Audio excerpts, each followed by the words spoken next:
Hi, welcome back guys. This is your friend, the MHA What If with another fanfiction. This is the move of What If Deku lived Todoroki's childhood? All credits for this video go to their respective authors, so please support the real author. Check out the link in the description for more details. Please give this video a like and subscribe to the channel if you want more videos like this. Now let's get into the fanfic. Itachi's eyes were a dull gray. The noises of their battle sent a few last echoes through the place before dying out, leaving only Sasuke and his heaving breaths. Sasuke didn't even feel the elation he had always thought he would have. He could only feel the leftover adrenaline from the battle along with the troubles of chakra exhaustion. His eyes were getting too heavy for their own good, and it wouldn't bring anything useful for him if he dropped dead right now. What would Suigetsu, Karen, and Yugo do without him? It wasn't as if he created the team out of spite. But the world loved to bring torture onto Sasuke. He never had peace, Sasuke realized, except maybe when he was a child. But his days had turned into a nightmare in an instant because of Itachi. And finally his brother was lying on the ground, defeated. He was supposed to be happy now. He vaguely heard the yells of Karen's worried cries along with Suigetsu's and Yugo's, and he attempted to reply back to them, but nothing more than a groan escaped his lips. He felt the soothing feeling of Karen healing him, but it was too late to stop the blackness that covered his eyes. The faint noises of someone shuffling around him instantly caused him to wake, his senses polished with the years of training at Konoha and with Orochimaru. His eyes adjusted to the bright light from the window to see a woman with pure white hair, folding laundry fresh from the dryer. Sasuke tried to call out to ask who she was, but only a high-pitched and faint cry escaped.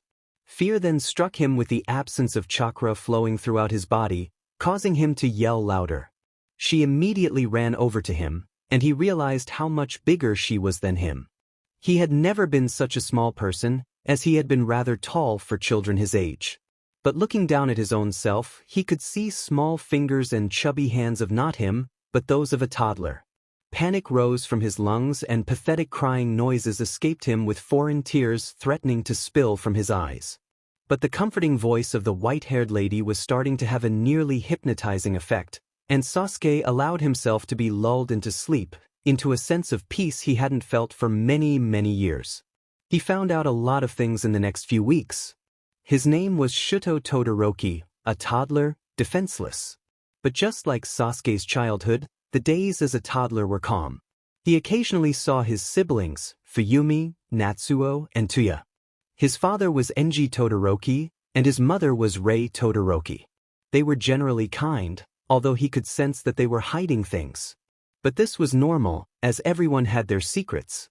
Sasuke's clan certainly had many secrets. It was so strange, life is so peaceful. He was fed and taken cared for, carried, and loved by this family.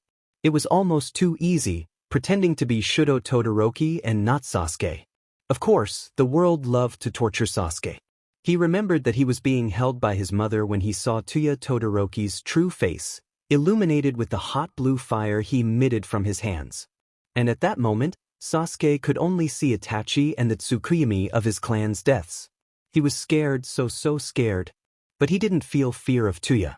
He only wished that this time, instead of killing everyone in their clan and sparing him, that Tuya would kill him first so that he wouldn't ever have to see the severed heads and blood of his family. It was almost a shame that this family came to his rescue, pulling Tuya away from Sasuke. In Sasuke's eyes, Tuya was like Itachi, except that this time, he was merely one of the clan members who would die at his brother's hands. It was frightening to think that he could have died on that fateful day. Sasuke was 4 years old when he first looked into a mirror properly. Before, he had been too cowardly, too fearful of how he would now look in a new body in a foreign world where he didn't have the safety and reliance on his jutsu and chakra and Sharingan. What he saw wasn't as bad as he thought it would be, however. In ways, he could see the person Shuto Todoroki was supposed to be, with dual-colored hair and heterochromatic eyes. But to his relief, his eyes still looked like they were Sasuke's. They weren't the black and red they should have been, the Sharingan he had been so familiar with, but he had one gray eye and the other a bright blue. He still knew that these eyes were his own. Sasuke's. No child's eyes would look just as he did, filled with murky visions and memories a child should not yet have. Should never have. He was still 4 when he felt a strange coldness on his right side and hotness on his left. He could see smoke rising from his left arm with a sheen of frost overlapping his right. He knew this was the special power most people in this world had. The same as his mother who had her ice, his father who had his flames, unique from person to person. And now he had his own. His father's demeanor changed. If before, he regarded Sasuke with caution and with the air of an awkward and inexperienced father, he was now more confident and far more aggressive. His brothers stopped going to the room he had always trained with their father in, and Sasuke went instead. The fire from his father hurt, but it gave him a sense of familiarity from the fireball jutsu he had struggled to learn when he was 5 that burnt his throat raw. It was almost comforting. It was too easy to fall into this routine again, of training non-stop for his goals. Except that there is no Itachi in this world. Without a goal, Sasuke knew his training wouldn't be quite as effective. He convinced himself that it was a good thing that his father gave Sasuke a goal. To become a hero, to defeat the famed All Might. He could do that. If Sasuke still had his Sharingan and his Chidori, it would be so much easier in this world for Sasuke Shudo Todoroki to become the #1 hero. It would be so easy to please this father. Sasuke wanted the praise. Sasuke felt as if he was 6 again, completely new to his powers at the level of 0. The fire was easier to manipulate than his ice, but the foreignness of the ice gave him so much potential to unlock. Training overrode everything in his life again, surprising and priding this father every day with the rapid development he made. Maybe he really would be able to become the #1 hero even without Sharingan. Maybe this time, he would live up to become an amazing shinobi hero. One day, Tuya is gone, his father said. Maybe Tuya was more different from Itachi, Sasuke thought. Itachi had killed everyone around him, but Tuya killed himself instead. The harshness of training increased tenfold. He didn't remember quite what age he was when his mother snapped. His mother had come to his aid whenever the training was going overboard, no matter how much he told her that he was fine, that he liked the training, that training was okay. Sasuke was okay with training, but his mother wasn't. He felt the boiling water on his eye, and it hurt in a different way than training did. The training was relieving in a twisted sense. This pain just hurt. Tuya was kind of like Itachi, and maybe his mother was too. She screamed that she's sorry, and Sasuke screamed along with her, unsure if he should forgive her. He could almost feel Sharingan in his eyes again, whirling rapidly, but it must have been pure coincidence. Eventually, he did forgive her because she wasn't Itachi, and she was sorry. Itachi didn't feel sorry, did he? Sasuke wondered if he could have ever forgiven or forgotten Itachi instead of killing him, pursuing revenge. He was now 15 years old, standing in front of UA, where he was supposed to become a hero. He wasn't sure if it was really a choice he had ever had, but he supposed he was content enough with this life. Sasuke wasn't sure if he wanted to be called Sasuke anymore. Being Shudo Todoroki seemed much easier, even with the burned scar over his eye and hospitalized mother and dead brother. It was easier though. It was easier knowing that Tuya was dead of his own volition, and his mother safe in a hospital. That they were not dead because someone had ripped the life out of them forcefully. At the entrance there was a meek green-haired boy that was getting yelled at by a blonde with spiky hair. There was also a tall black-haired girl that greeted him because they were both recommended students. He felt bad for not remembering her. There was a boy with glasses that wildly moved his arm around, and a girl with short brown hair that seemed to already know the green-haired boy. Sasuke could only be glad that he wasn't on the end of a potential crush this time. He had been in the body of Shudo for quite some time. He had the same hair, the same body, the same quirk. He learned that this boy should have had all to himself. Sasuke realized he was mostly Shudo, too used to being a Todoroki instead of an Uchiha, although he wondered if there was much difference between the two. But his eyes always seemed to be those of Sasuke Uchiha, and he accepted that never truly forget Konoha, Team 7, and Team Taka, even if he wasn't really Sasuke anymore. The sky is filled with too many crows and too few clouds. Endeavor had laughed pridefully the day his acceptance to the UA had come, telling him that he knew Shudo would have passed all along, and had been in a good enough mood to allow Todoroki to spend the day for himself. The sky in the city was without a cloud, and the day seemed far too perfect, making Todoroki uncomfortable.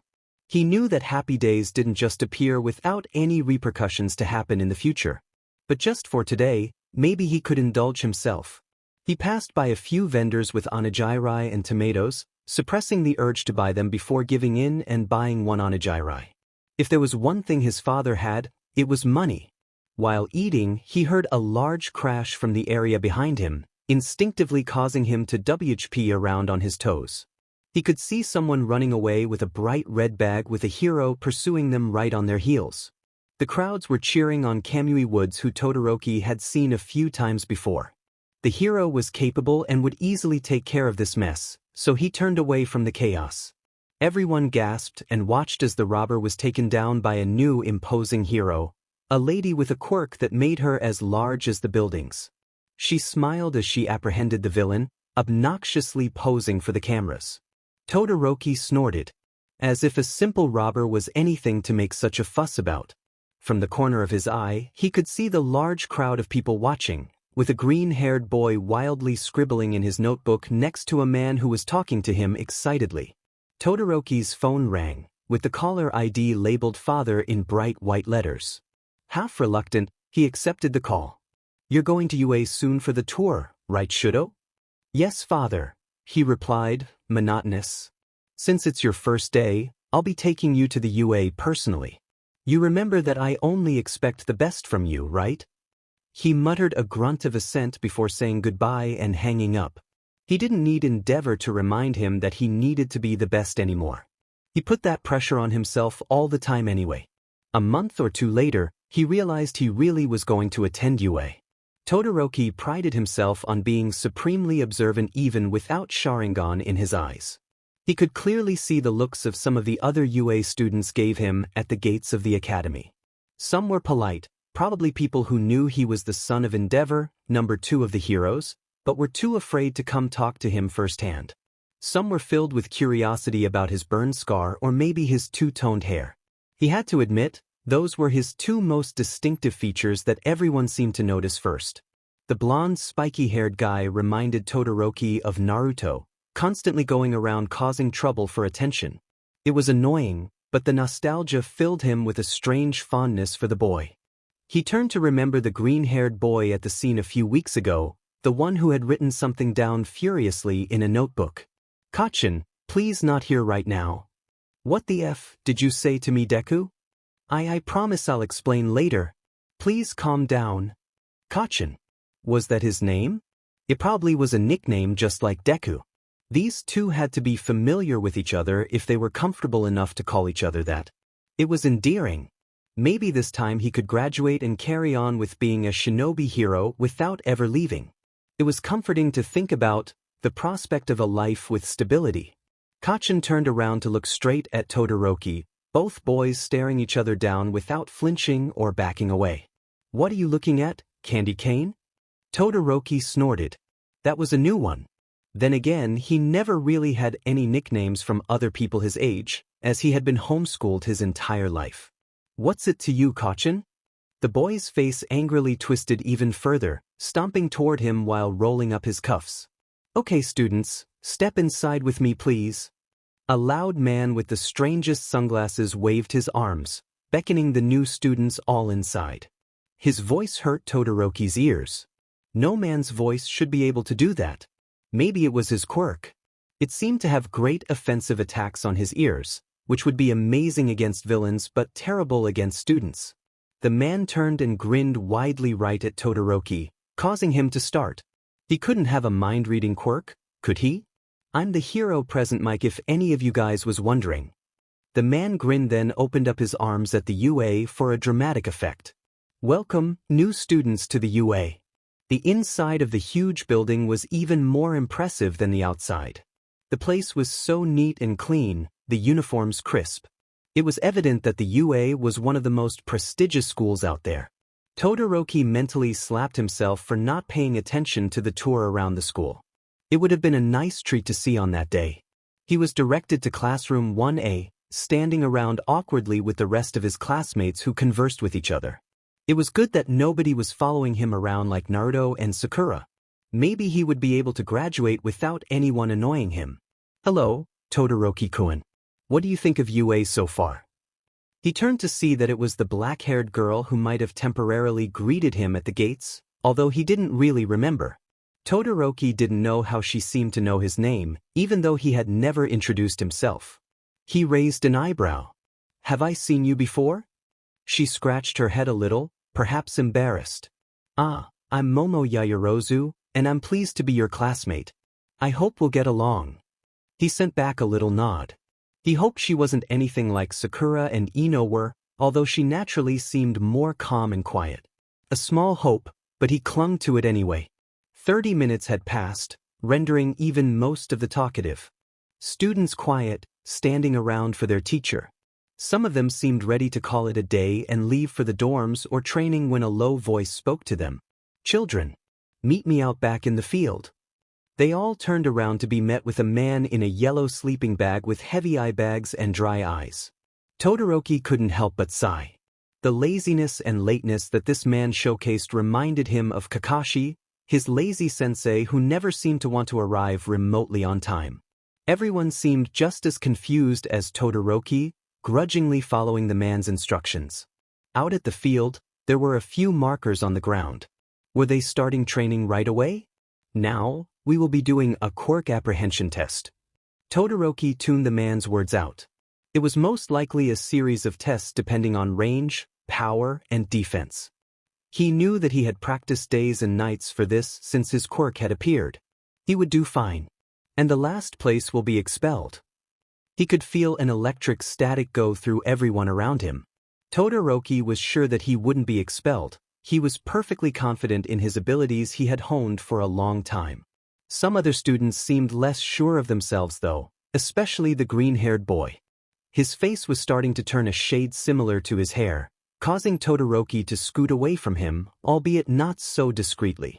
Todoroki wanted to snort out loud when their teacher, whose name was Aizawa, told them that the expelled portion of the test was just a trick to bring the best out of all of them.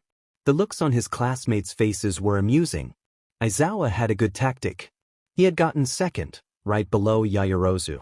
He had been so used to being first all the time at the academy that this irked him a bit more than it should have. The exercise had been a good marker though, to evaluate where he stood in the class. The rest of his classmates were congratulating each other while the boy, who he learned was named Bakugo, was fighting with Midoriya again, yelling something about his quirk. While it was somewhat endearing at first, it was now just getting on his nerves. He wasn't here to get all buddy-buddy with his classmates. He got up and turned to leave. It was uncomfortable, with the sudden hush and the prickly feeling of 21 pairs of eyes from his classmate and teacher following him. It was a relief when he turned the corner, unable to feel their eyes on him anymore. The cafeteria was large.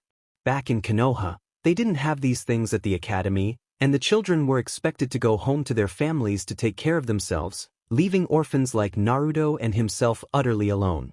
He took up the soba this time. The lunchroom was full, with too many people and too many noises for him to focus on anything. He instead walked right out, then up the stairs to the rooftop. The fresh air from the outside calmed him, with no noises except the light breeze that brushed his skin. The soba brought out a happy feeling inside him. Maybe Shudo Todoroki would have liked soba. Todoroki raised his left side, forming a small ball of fire in his palm. If he was still Sasuke, he could have chosen for a ball of lightning to form, similar to Kaminari's quirk.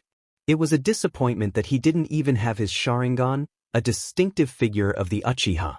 But he supposed that he was now a Todoroki, labeled by his father's destructive firepower. He had both traits of his mother and father, gifted twice.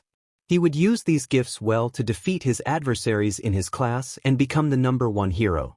It wasn't going to be easy, getting the #1 position in this world, unlike the academy. Everyone was far closer in power, himself included, and there was more than just strength in becoming a hero. He saw a crow fly by and flinched. Wrapping up his trash, he shook his head once to get the panicked thoughts out of his head. His breaths start to heave, causing small teardrops to escape the sides of his eyes. He wasn't bound by Itachi anymore. He had new goals and he needed to focus on them. His name is Shuto Todoroki. He is not an Uchiha any longer. His name is Shuto Todoroki. He is not an Uchiha any longer. His name is Shuto Todoroki. He is not Sasuke any longer. His formerly heaving breath started to calm until he was only a sniffing mess. Pathetic. He was supposed to be strong. He was a shinobi who trained under Orochimaru, killed Itachi, and was now one of the most promising heroes in training in a prestigious school. He was Shuto Todoroki, with a half-hot, half-cold quirk with extreme proficiency with both sides, and was scarily skilled with all types of weaponry. His martial arts skills were nearly unrivaled even by the best pro heroes, and he was powerful enough to make the number 2 of heroes, Endeavor, proud of him. He sighed. His face was dirty, and he didn't want to go back to class as a sniveling mess, a showcase of his weakness. Luckily, the nearest bathroom was empty and he turned on the water and made it as cold as possible to help lessen the redding in his face. The mirror was clean and unblemished, perfectly reflecting his scarred appearance.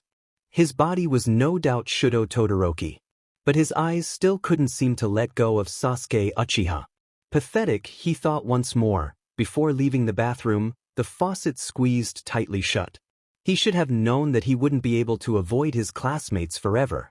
The entire lot of them were too talkative, too friendly, too intrusive to sum it up.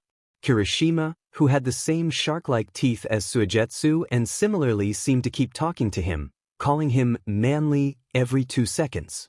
For a while, Todoroki had been interested in Kaminari's quirk for a while, but after he learned that trying to replicate Chidori would fry Kaminari's brain, he started to tune everything they said. Todoroki? Hello. He blinked before seeing the two wildly waving their arms in front of his face. Did we bore you? We can talk about something else.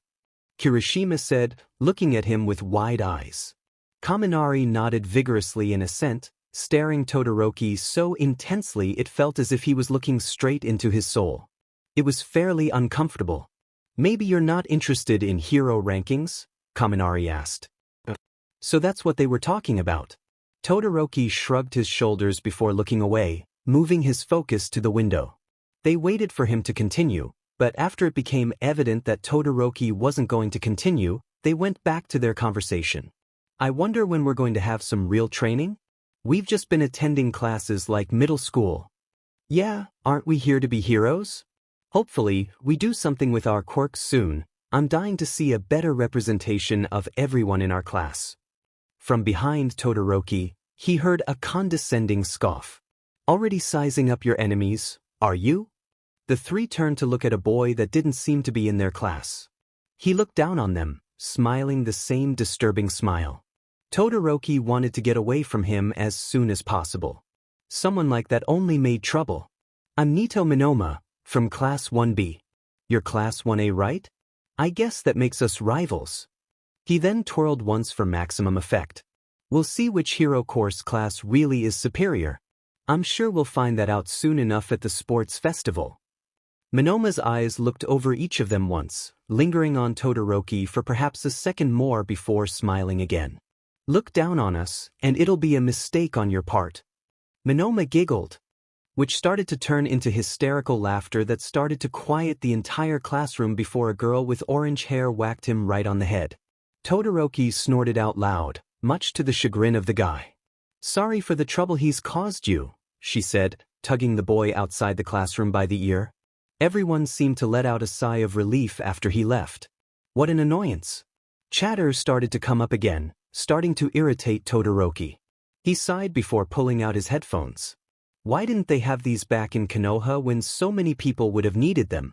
The headphones clapped over his ears, instantly canceling out most of the noise from the classroom.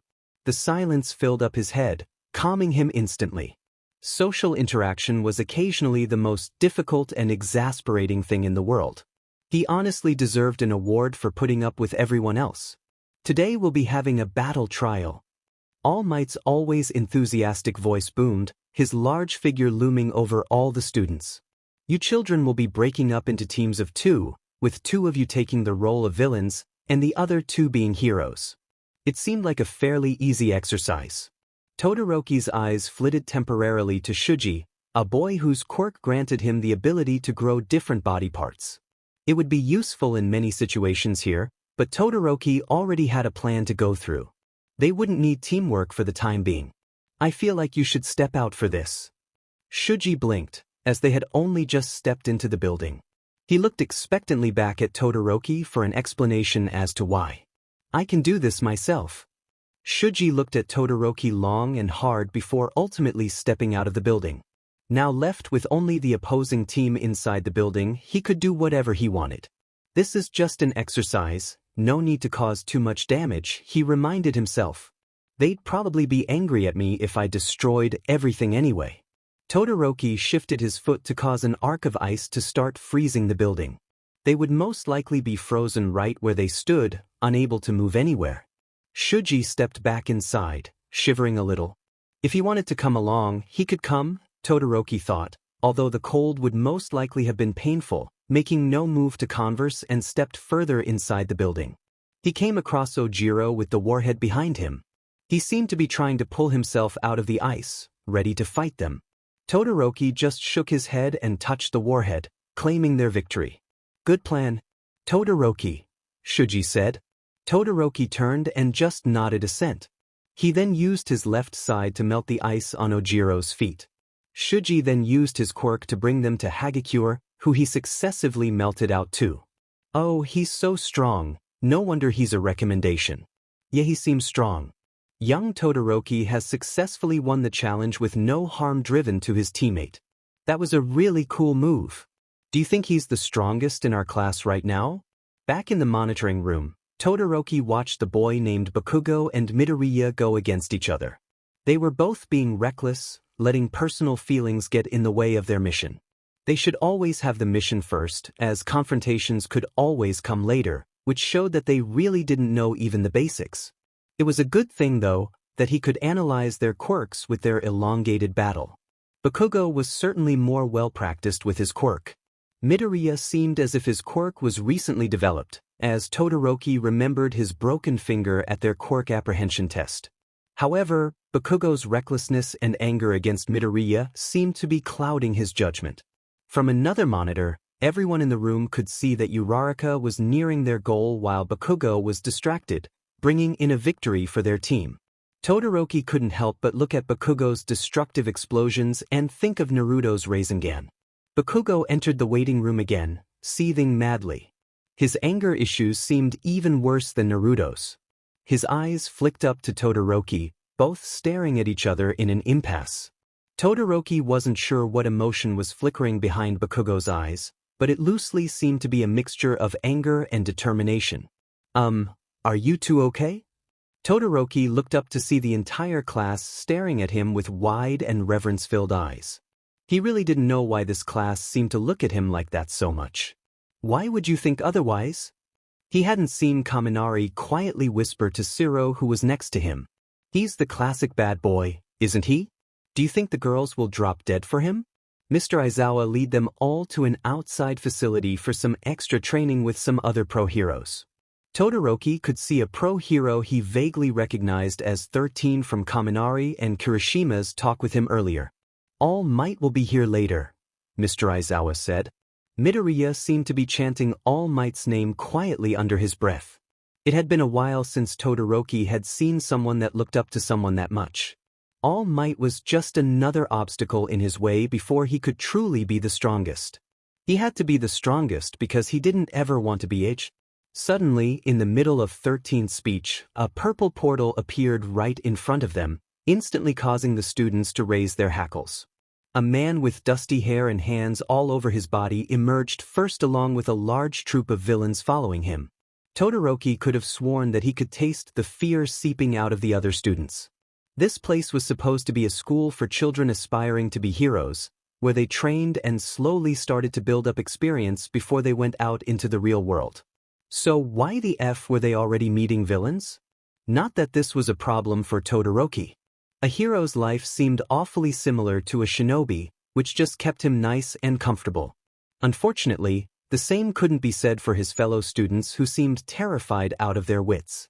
Scared and impulsive children who had just been allowed full usage of their quirk would be another liability for the professional heroes. It was best that they mainly stay back and assist their teachers instead of run in headfirst, which would most likely result in injury and possible death. It was unlucky that the rest of his classmates didn't possess the same brains as he did. They seemed determined to take down these villains even if they were horribly outnumbered and most likely weaker than the villains too. The Purple Mist Man was faster than them though. Warp gates opened up for each of them, teleporting some of them to a different location. Todoroki blinked as he ended up in a new location alone. Or maybe he wasn't alone. He could see two gloves floating in the air who he presumed was Hagakure, the invisible girl. He ignored her before turning to the thugs standing before him. He instantly raised his guards. Letting them in the middle of a battle was often a fatal decision. Hey, you UA students. Todoroki instantly shifted into a defensive state. At the moment, the villains were the ones attacking them. After a quick analysis of their power, he would either defeat them or stall for the pro heroes. As he suspected, they immediately charged at them, causing a little Eep to escape Hagakure. However, both of them didn't back down and started defending. These villains weren't strong at all. He could probably beat them with just pure hand-to-hand combat if he wanted. However, time was gold at the moment. If this was a real villain attack, well, the faster he took them down the better. If there was a chance that this was actually not an attack but instead a very, very realistic test, it would still be better if he was fast. He raised his left arm to let out an arc of flames before remembering that he wasn't a shinobi, but instead a hero and was not supposed to kill. Honestly, killing was far easier than capturing people alive. But he supposed he had no choice unless he wanted to serve time in prison. He raised his right arm after lowering his left, instantly causing an arc of ice to cover all of the thugs. A few that hadn't been trapped continued their onslaught, but they were hopelessly weaker than he was. He easily had over 20 years of intense training and experience if he added his years together. He supposed in theory that ice would be just as easy to kill someone, but it was too late now to establish which side he was using. They all looked at him with fear in his eyes at being defeated so easily by a single child. He smirked a little at their terrified faces. That was really cool, Todoroki. He had almost forgotten Hagakure. He had kept her in the back of his mind to remember not to freeze her, but he must have gotten caught in the moment. She put her hand on his shoulder, immediately causing him to tense up. His shinobi-carved senses and brain were getting dull. He needed more practice. Todoroki would never be as strong as he had been when he had been Sasuke, but it definitely seemed like he was one of the stronger students in this world, which he counted as a win. Will you let go of me now? Hagakure noticeably seemed to rear back, even with only her gloves and boots showing. He looked at her once more before turning away. Their mission here was complete, so he needed to report back to the teachers, assuming that they were okay, along with the other students. Todoroki, I think you're going to make an awesome solo hero. He raised one eyebrow at the word solo. Well, you seem to like working alone, don't I? Anyway, you're so strong, you'll definitely become an awesome hero. A hero, Todoroki remembered. That was what he was here to become. It was a good and noble goal that he could most likely easily reach during his time at UA. He was probably one of the closest to reaching this goal between his classmates unless it turned out that one of them really was stronger than him. Albeit, a classic goal to achieve, wasn't it? Lunchtime was always a nuisance with some of his bolder classmates asking him to sit with them every single day. Every time he gently rejected them, although it was becoming more of an annoyance every day.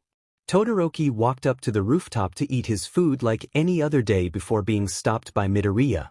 Todoroki-kun, you never seem to sit at the lunchroom with everyone else. Where do you go to eat? Somewhere quiet. Midoriya's eyes widened and nodded vigorously. Todoroki could almost hear the gears in his head whir rapidly before beaming at him. Okay, Todoroki-kun. Have a nice lunch. Todoroki stared at Midoriya, who bounded away as if he had something important to do. His classmates were not strange. Annoying was one thing, but they were no doubt eccentric. The rooftop was empty as always, bringing a kind familiarity to Todoroki. He chewed on his rice slowly, letting the light breeze muss his hair up lightly. A crow cawed, causing Todoroki to throw some of his rice at it, not to feed it, but to hopefully chase it away. The crows just had to come all the time to disturb his peace, didn't they? They were always watching him for some reason. Didn't Itachi have crows with him? While throwing the trash from his lunch away, the crows bothered him again, screeching and pecking at his already messy hair. "Ugh," he muttered at the birds. At this rate, he wouldn't even be able to eat lunch up here anymore. A large cry awoke from a large hawk that suddenly swooped down, causing Todoroki to flinch. But instead of pestering him just like the crows did, the hawk flapped its large wings at the other birds surrounding Todoroki, causing them to flee. He couldn't help but look at it with wonder, and he couldn't help but see that the hawk, which had now perched on the railing of the rooftop, was looking at him too. He remembered his own hawk, who had been a decent companion. "Garuda," he murmured, holding out a tentative hand to it. It playfully nipped at his hand, pecking him a few times before bristling and flying away. "Still with me, ta." The door cautiously creaked open, instantly getting Todoroki's attention. Shiro stood there, who gave a sheepish smile. Lunch ended 20 minutes ago. Had he lost track of time? It was slightly embarrassing, the fact that he was so late to class that someone had to come up here to remind him. He lightly combed his hair with his fingers before following Shiro down the stairs. The walk with Shiro to class was quiet and awkward, with some attempts of converse between the two that eventually turned into a one-sided talk from Shiro. "You're definitely like the strongest in our class right now. Don't tell Bakugo, he would probably have a seizure before trying to kill me." Todoroki stared at the stairs in front of him. He probably had double the experience of everyone in the class, and all of his training had been very hardcore. On top of that, he had a very strong quirk. It would be strange if he wasn't the strongest. But he couldn't just be the strongest in the class, as that was a given. He needed to be stronger than that. "By the way, Mr. Aizawa asked me to get you, since you're usually the first one in the classroom and you never came this time. I think he waited for a while in case you maybe were just in the bathroom or something." Shiro slid the door open and stepped inside with Todoroki following him. Everyone turned to stare at them. Todoroki grudgingly realized he was getting used to stares from his classmates. Mr. Aizawa sighed before rubbing his fingers on his forehead as if he wanted to get rid of a pest in his skull. "Nice of you to join us, Todoroki. Please go sit down." Unbothered, Todoroki stepped forward to the back row right at his seat. They were learning some mathematics here. Academics weren't quite as important in the shinobi world, where learning to wield weapons and learn jutsus were far more important, but it seemed different here. Academics were nearly equally as important. Maybe if he had been a little younger, he would have strived to become number one of his class. Todoroki was positive he could reach that place, as it already wasn't very far out of his reach. At the moment, he could see Yaoyorozu writing, completely focused. He had no doubt that if he didn't try, she would definitely take number one in academics. Sasuke Todoroki wasn't dumb. He knew that if he worked just as hard as Yaoyorozu, he could most likely get outstanding grades. At least he had another goal to reach for. "Hey BSD, why'd you show up late today?" Bakugo said, while slamming his hand down on Todoroki's desk. It was a little sudden, but it didn't deter Todoroki. "Why do you want to know?" he replied, although Bakugo only seemed to scoff at the response. "You're seriously F'd in the head. What's with your personality?" Todoroki glared right at him. Out of all people, what was Bakugo doing, commenting on his personality? He knew that it was unreasonable that someone like Bakugo was riling him up so much, but for some reason, he really didn't want to back out, especially when his opponent was Bakugo. "You're really annoying, aren't you?" He grabbed Todoroki by the scruff of his neck, causing a surge of anger to flow through his body. Who did Bakugo think he was? UFING-BSTRD. "I'll beat your butt soon enough." Suddenly sent back to his childhood days of Naruto harassing him day and night, promising to beat Sasuke one day. Would he have surpassed him? Surely Naruto wouldn't have. He had always been last at the academy, while he had always been first.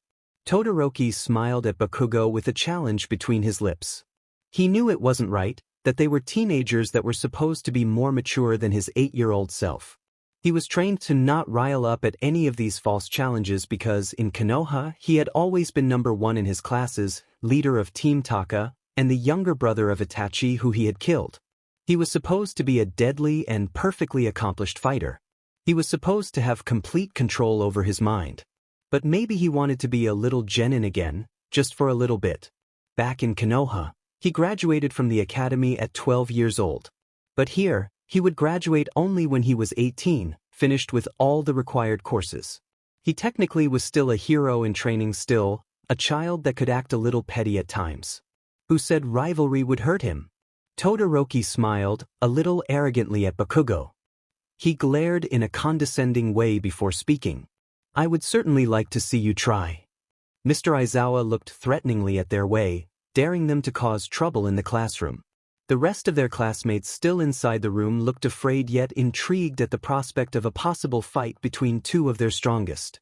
Bakugo blinked before starting to growl, making a small explosion appear in his hand before Mr. Aizawa came and shoved the two apart. Save this for the sports festival, problem children. He had forgotten about the sports festival. Well, wouldn't that be a good time to properly showcase his powers and show Bakugo how strong he really was?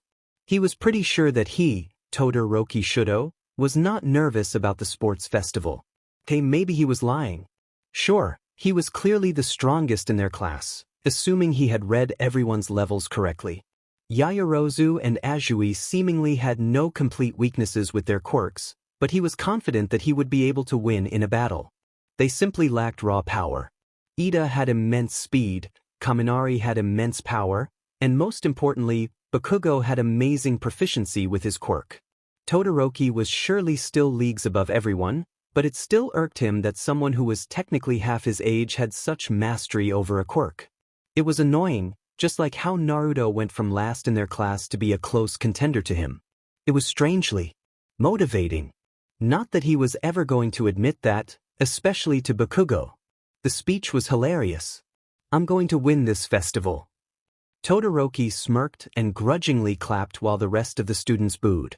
The first round was an obstacle race. Everyone gasped at the giant robots that stood, blocking their way. Why had they all frozen in fear, when they were supposed to be going onward, trying to win? Pitiful. Todoroki was far more proficient with his fire side as to his ice powers, most likely due to his affinity for fire back in Konoha. Would he make this an opportunity to practice his right side, or an opportunity to show his immense power with his left? Todoroki quickly reminded himself that he was going to get to the end and battle some students. If he kept his fiery side and his capabilities unknown, he would possess an advantage over all of them. From his right side, he launched a ray of ice, instantly freezing all of the robots, before using the heat from his left side to propel himself forward faster. The ice wouldn't keep the rest of the students down for long, and he could already hear the explosions of Bakugo above him. I'm going to beat you, you beastie. He really missed this feeling of exhilaration. It made him feel as if he really was alive again, just like how training had gotten him back to a familiar schedule when he had still been a child. He could see the finish line and he was still in first place. Then he heard a loud explosion from something other than Bakugo. He turned for a split second to see Midoriya, the boy who broke his finger fly by above them all. At this rate, Midoriya would be first instead. As if he would let that happen. He instantly released bouts of cold and hot air to propel himself forward faster and faster. Midoriya was ahead but by barely. Todoroki reached out as far as possible with his leg to cross the finish line an instant before Midoriya, who came in second. Bakugo roared before he crossed it too, making him third place. Todoroki smirked, looking back at the other two who were breathing hard. Todoroki was off to a good start. Next was the cavalry battle. Theoretically, if they went off of pure strength, Bakugo and Midoriya would be good teammates. However, Todoroki didn't know Midoriya's quirk well enough to work with him, and well, Bakugo was most definitely not going to work with him. People seemed to eye him a little warily. They knew he had an amazing quirk, but the 1,000,000 points on his head seemed to deter most people. Yaoyorozu stepped forward to Todoroki, placing a hand over her heart. Todoroki, I would be honored if I could be in the same team as you. Todoroki nodded curtly, allowing Yaoyorozu to join his team. Successively, Kaminari came, looking a little unconfident. "Hey, Todoroki. Could I join your team?" He nodded for Kaminari too, whose face seemed to brighter at his answer. Their last member, Ida, bowed deeply before asking to join their team. Todoroki could feel a few pairs of eyes buzzing into his back, and turned around to see Midoriya, Bakugo, and even Monoma staring right at him, with the intention to defeat him. Todoroki stared back, before smirking. He was going to win this thing. His team only needed the 1,000,000-point headband they had right now to win by an overwhelming number, so they decided to stay on the absolute defense. Everyone would most likely charge right at them right away. Todoroki stretched his left arm in the possibility that he would have to use his fire, although it was unlikely. Yaoyorozu got ready to create a shield, and Kaminari charged up a little bit. Ida would be the base for their speed if they ever got cornered. Todoroki would lead this team to victory.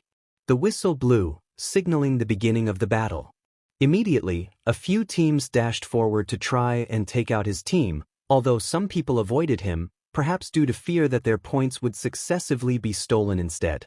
Todoroki could see Midoriya's teammate, Tokoyami, unleash Dark Shadow to try and take him out. With his right hand, Todoroki created two thin, flat sheets of ice, then positioned them so that the light from the sun would fall directly onto the Dark Shadow's head. It screeched before retreating. Midoriya looked at him very intently, causing Todoroki to wonder if they had ever clashed before to give Midoriya such a strong feeling toward him. Maybe it was just the spur of the battle. An annoying pair of vines reached out for some of his headbands, but he easily created a piece of ice that resembled a kunai, throwing it to cut the vine into half. The remaining half of the vine slipped back, while Kaminari looked that way to make sure it wasn't coming back. Mineta threw a few of his grape orbs at his team, but Todoroki easily created ice shards to knock them to a different place in midair. Everyone seemed to grow a little more frustrated at how none of their attacks seemed to be closing in on Todoroki. Kaminari slowed for a split second, staring at another team. Maybe Kaminari was just trying to get a look at the Vine Girl. Todoroki smacked Kaminari on his head, who yelped before getting back on track. He could see Midoriya whisper something to his teammates, glancing at Todoroki only once, but that was all he needed to get ready for whatever attack Midoriya was trying to plot against him. They charged towards his left side. Perhaps they were thinking that he wasn't going to use his flames. Todoroki had wanted to leave them a surprise, but if it came to it, he would use them. He threateningly elicited a quick taste of his flames, daring them to come closer. Tokoyami grimaced, most likely due to the fact that his dark shadow would cower from those flames. Midoriya's face was conflicting, his teammates slowing down and rethinking, and Todoroki sent back a dangerous little smile. "Hey Todoroki, wanna be a little greedy?" Todoroki looked down at Kaminari for a moment before looking back up to see if any attacks were coming in. "What do you mean, a little greedy?" Kaminari quickly whispered something to Yaoyorozu, who nodded and started to make a blanket and a grappling hook. "I'll shock everyone, and you can use Yaoyorozu's device to get even more headbands." He raises an eyebrow, unimpressed. They already had a large lead against everyone, but his teammates seemed to already be getting ready to do what Kaminari wishes. Todoroki grudgingly got under the blanket, carefully balancing on Yaoyorozu and Ida's shoulders. Take this." Through the blanket that protected him and his teammates from Kaminari's electricity, he could vaguely see everyone inside the arena getting shocked. Yaoyorozu handed each of them a grappling hook and threw off the blanket. During the few seconds everyone was shocked, his team wasted no time in grabbing headbands. Todoroki whacked Monoma on the head as he stole their 200-pointer. Team Todoroki is on a roll. They have the 1,000,000-point headband and an extra 1150 points. Everyone was desperate, and they seemed to realize that Todoroki's team might have been too strong of an opponent before going after the other, hopefully, weaker teams. His team was first, Midoriya was second, Tetsutetsu's team third, and Shinsu's team as fourth. Bakugo seemed angry at this prospect and a little nervous at the prospect of losing. Todoroki needed Bakugo to advance to the next round. Bakugo turned to Todoroki's team, desperately blasting at him for the 1,000,000-point headband. 10 seconds. Bakugo's eyes widened. It was going to be too late. Todoroki knew he could keep up the defensive for 10 more seconds, even if it was a little battering. But if Bakugo didn't advance, who would he fight in the last battle? Todoroki slowly reached up to his forehead and tugged off the 205-pointer. The headband lied limply in his hand, wanting to find its place on someone's head. Todoroki reached out to Bakugo's spiky hair, carefully placing it on his head. Bakugo's teammates stared at him, dumbfounded at what Todoroki had just done. Come on, Bakugo. Didn't you say you'd beat me? It was truly worth it to see Bakugo's incredulous face. Time. Everything abruptly stopped as everyone simultaneously looked up to see the scores. In first place, Team Todoroki, with 1,900,000 points. His team cheered wildly at the large margin between the other teams and their score.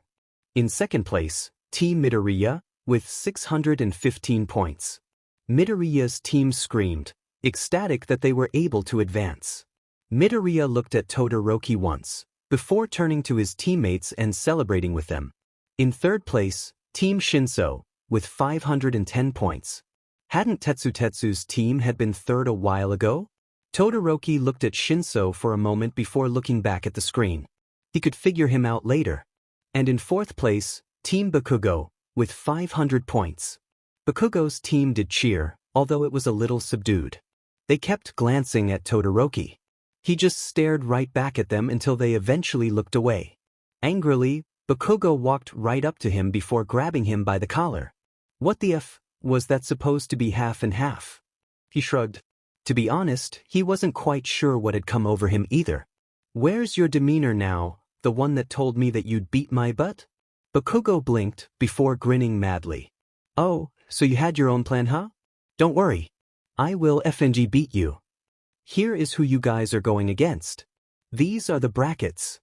Everyone turned to look at their possible contenders. Todoroki searched the board for his name and who he was going against. Izuku Midoriya vs Hitoshi Shinso, Shudo Todoroki vs Hantashiro, Ibara Shiozaki vs Denki Kaminari, Tenya Ida vs Mei Hatsum, Ashido Mina vs Yuga Oyama, Fumikage Tokoyami vs Momo Yaoyorozu, Tetsutetsu Tetsutisu vs Eijiro Kirishima, Achiko Uraraka vs Katsuki Bakugo. Tsuruha? Ah man, I'm up against Todoroki. Denki gave a look of pity to Shiro, who seemed distressed that he was going against such a strong contender. Man, just try your best, I guess. Sometimes, you can't avoid the inevitable. Hey, you're supposed to be on my side. Bakugo blinked, looking at the brackets. He wasn't against the half and half BSTRD or Deku, but instead he was against Uraraka. Uraraka? A girl from his class gave a little eep while looking fearfully at Bakugo at the same time. So those two were against each other. Todoroki was sure that he would be able to beat Shiro. He would also have to look closely at Midoriya and Shinsu's battle to see ways to counter their fighting styles. It was a shame that he wouldn't be up against Bakugo, unless they both made it to the end. Hey Bakugo! Bakugo turned to squint at Todoroki, mildly confused as to why he was suddenly called out. Are you sure you'll be able to make it to the end? Bakugo blinked before a mound of annoyance rose in his lungs. Did he not believe that he, Katsuki Bakugo, could make it to the top? Shut up, watch yourself instead. I'm going to get a complete victory over all of you all. The appealing adrenaline that surged in his muscles was amazing. Sasuke missed this feeling. The stadium was very, very large. Todoroki knew that this place was definitely more advanced technologically than Konoha, but it was still amazing to see how neat everything was here. He would have to watch Shinso and Midoriya very carefully. One of them would come against him, assuming that he won. Shiro didn't seem very confident against him. If he had any tricks up his sleeve, Todoroki would imagine that Shiro immediately unleashes his tape to get him out of bounds. However, Todoroki could just freeze himself to the ground or maybe even melt the plastic. Melting plastic wasn't very good for the environment, however. He would use ice to keep him centered, then freeze Shiro, giving him his victory. Midnight, who was overseeing their entire match, whipped out her hand as the start signal. Match start. Shinso immediately started to say something to Midoriya, even though he couldn't quite hear from up where he was watching. Midoriya suddenly stood up straight from the defensive position he had been in and started walking towards the edge of the arena. Was Shinso controlling him? There was no other possible way where Midoriya would walk out due to his own volition.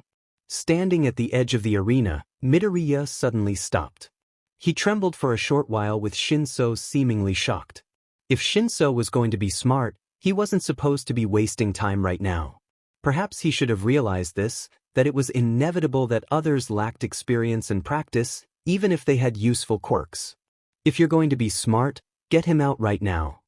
Shinso blinked presumably at the sound of Todoroki's voice before running to push Midoriya out of bounds right as Midoriya tried to turn around back to Shinso. Todoroki blinked. Had he spoken too loudly? He and Shinso were very far away from each other. Midnight hooped before waved her hand around once more. The winner of the first match is Hitoshi Shinso. Todoroki had no idea what Shinso's quirk was, as he wasn't quite in his class. Even so, he could see that it wasn't really physical. Perhaps it was similar to a genjutsu, although Todoroki didn't know how it was casted onto the person. Shinso looked up to meet eyes with Todoroki for a few seconds before he turned, walking through the doors leading to outside the stadium. Hey Todoroki, isn't it your match next with Shiro? He shot up in his seat, eliciting a wave of slightly nervous laughter from his classmates. Todoroki had forgotten, to his embarrassment. He raced down the stairs to his entrance to the field to suddenly meet with his father, Endeavor. Shudo, would you mind telling me why you haven't showcased your power with your flames?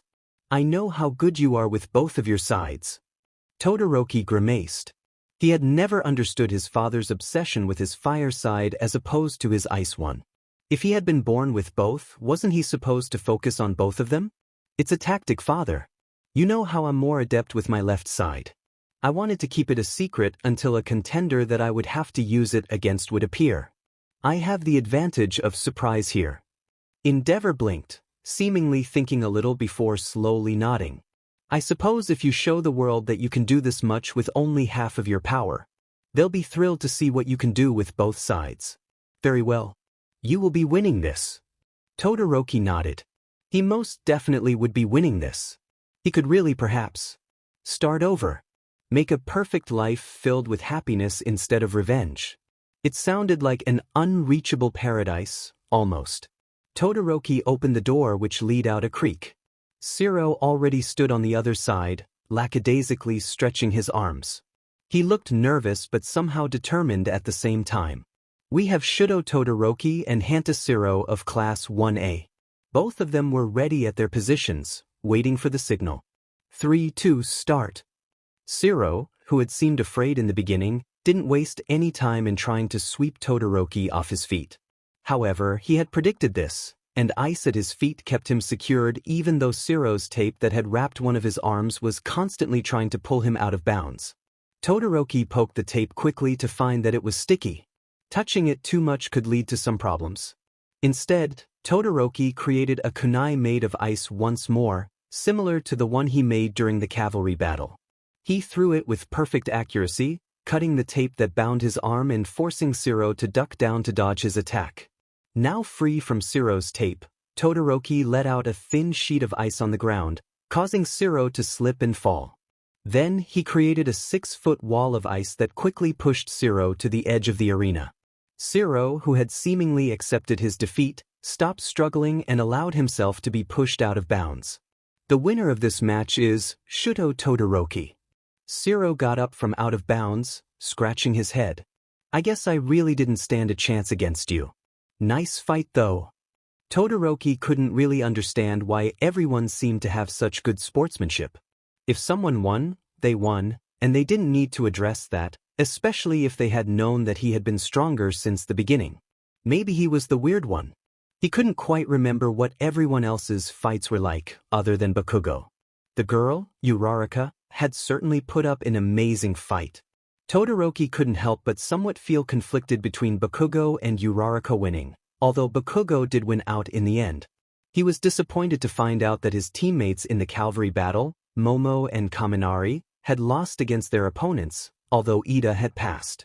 Next up, Hitoshi Shinso from the general education course, and Shuto Todoroki from our heroics course. Todoroki glanced up at Shinso. His hair was similar to Aizawa. Did his power also lie in his eyes just like their teacher? He groaned, realized that he should have paid closer attention to his match, or maybe not have gotten Shinso to win. At least he had known exactly what Midoriya's quirk was like and how to effectively counter against it. Go! Todoroki quickly iced his feet in case he started to walk off like Midoriya did. However, even though Shinso was looking at him, he didn't feel a sudden urge to walk out of bounds. So his power wasn't in his eyes, were they? Why did you help me? Todoroki blinked, thinking. It was unfortunate that he didn't have an answer. He settled with a shrug to rile his opponent up before releasing a torrent of ice while Shinso looked angry. Why did you help me? Did you think I would be an easier contender? Todoroki didn't have any intel on Shinso, unlike Midoriya. Anyways, Shinso wasn't an easier contender, seeing how close he was to beating Midoriya. It would have yielded the same result anyway, whether Midoriya or Shinso had gone against him. The ice reached Shinso easily, rendering him unable to move. It seemed as if Shinso's quirk didn't give him any physical advantages. Shinso, can you move? Said Midnight. Shinso desperately scrabbled at the ice, but Todoroki walked forward, freezing it to even colder degrees with his right side. Shinso sighed, defeated just like Zero had been. No, I cannot move. A WHP was lashed, and the crowd went wild. Shuto Todoroki moves on to the next round. He reached with his left hand and carefully melted the ice, not too hot so that the water would give him burns. If he did, maybe Shinso and he could have matching scars? Well, why did you help me? Todoroki ignored him this time. Why was Shinso asking the same question? No, I'm not going to use my quirk on you. Reply. His quirk? Shinso's face emitted realization as he looked Todoroki straight in the eyes. Oh, so you didn't know? And you still beat me? Shinso turned and walked away with an air of finality, accepting his loss against Todoroki. At least Todoroki now knew that his quirk was activated when someone spoke to him or replied to his questions. Todoroki couldn't help but feel nauseous at the thought of a genjutsu. It seemed as if the last people going against each other were him and Ida along with Tokoyami and Bakugo. Ida would be unable to move very well if Todoroki simply froze his engines. And since Ida didn't possess any long-ranged attacks, it would be easy to get him once he got close. Tokoyami would be a strong contender against Bakugo, but in terms of power, Bakugo seemed to come out on top. So it eventually would work perfectly to be him and Bakugo in the final round. Todoroki turned to look up inside the stadium to see Bakugo grinning madly at him as if he had just come to the same conclusion as Todoroki had. Shuto Todoroki, are you ready? He turned his head to see Midnight waving at him, waiting to start the match. He gave a terse nod, turning away from Bakugo and looking at Ida instead. This match is Shuto Todoroki and Tenya Ida from the heroics course. Ida looked at him intently through his glasses and gave a little bow. Start! Instantly Ida used his engines to dash forward as fast as possible towards Todoroki. Ida swiped at him in an attempt to catch him and presumably throw him out of bounds. Todoroki ducked and slid underneath him before reaching out to freeze his engines. Ida dashed away to the edge of the arena in retreat while Todoroki waited for Ida to do something. Ida seemed to take this as a form of mockery, dashing forward again, unrelenting. However, it seemed that he didn't have a much higher speed to run at. Even with Todoroki's quirk that didn't give him many speed-related benefits, Todoroki could avoid Ida, with some difficulty. Maybe it was just his years of experience paying off. Todoroki once again ducked under Ida, which Ida had already expected, and took hold of the cloth around his shoulder. However, this time, while Ida had grabbed him and was starting to dash to throw him out of bounds, Todoroki lifted his hand onto his engines and froze them. Ida would have been much more distracted while running with Todoroki instead of actively defending against him. His engines froze, which then led to his entire body being encased with ice, rendering him unable to move. Tenya Ida is unable to move. Shuto Todoroki moves on to the next round. He stepped forward to help Ida get out of the ice, who nodded curtly in thanks before looking at a notification on his phone that had been in his pocket. A feeling of dread overcame Ida's face, causing him to leave the arena hurriedly, Todoroki soon following him outside. Who brought their phone in a fight like this? Right outside the arena, Tokoyami stood, ready for his match. Todoroki and Tokoyami's eyes locked for a moment before Tokoyami said anything. Your battle sense is very refined, Todoroki. Was there a particular way you polished this? Battle sense usually came down to two things. Training, which was the basics. You could create new moves or rehearse your basics. In the beginning, when you were young, this was most important. But simply knowing things would get you only so far. Once you started to truly apply them in situations, you would start to experience situations that could appear again. Your senses would remember these situations and apply basics necessarily. Although, there was no reason why he needed to share this with Tokoyami. No. Tokoyami didn't seem deterred by his short response and nodded. I'm not too sure if I can win against Bakugo, but no matter who comes out victorious, I believe you will eventually defeat us all. Your applications with your quirk are remarkable. Tokoyami opened the doors to the arena, in which Bakugo was already standing. Todoroki looked through the small window at the two until midnight started the match. He trudged back up the stairs into the bleachers and sat right by Momo. She smiled at him without any special intent behind her eyes. You did amazing, Todoroki. I, myself, had frozen up when it had come to the real thing. But no matter where you are, you seem to excel in everything. Todoroki stared at Momo, who he momentarily thought Sakura was her instead. Momo wasn't really Sakura. He reminded himself, smacking himself on the head mentally. The last time Sasuke had properly seen her was when she was younger and much more immature. Perhaps Sakura would have also changed into someone similar to Momo. While Momo was smart, which he could see with her grades, she couldn't apply herself well. A large bang from the stadium caused Todoroki to look up from Momo back to the battle. Bakugo was winning, his light from the explosions seemingly weakening Dark Shadow greatly.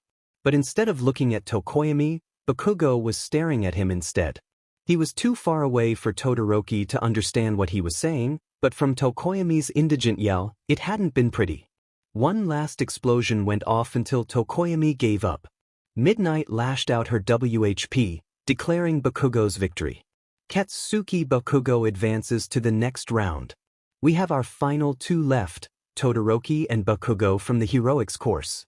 Everyone cheered in the stands, particularly his classmates, who screeched 2 times louder than anyone else in the crowd. The few people such as Kirishima and Shiro who had the confidence to smack him on the back tried to lift him up onto their shoulders, which he vehemently declined, much to their chagrin. We will watch their match right after our recreation time. Todoroki didn't really care for this event, but reluctantly walked down with the rest of his classmates to participate. Halfway down though, Bakugo appeared, who had been coming back to the stands. Instantly, it seemed as if the air was 5 degrees colder, causing everyone but Bakugo and Todoroki to freeze.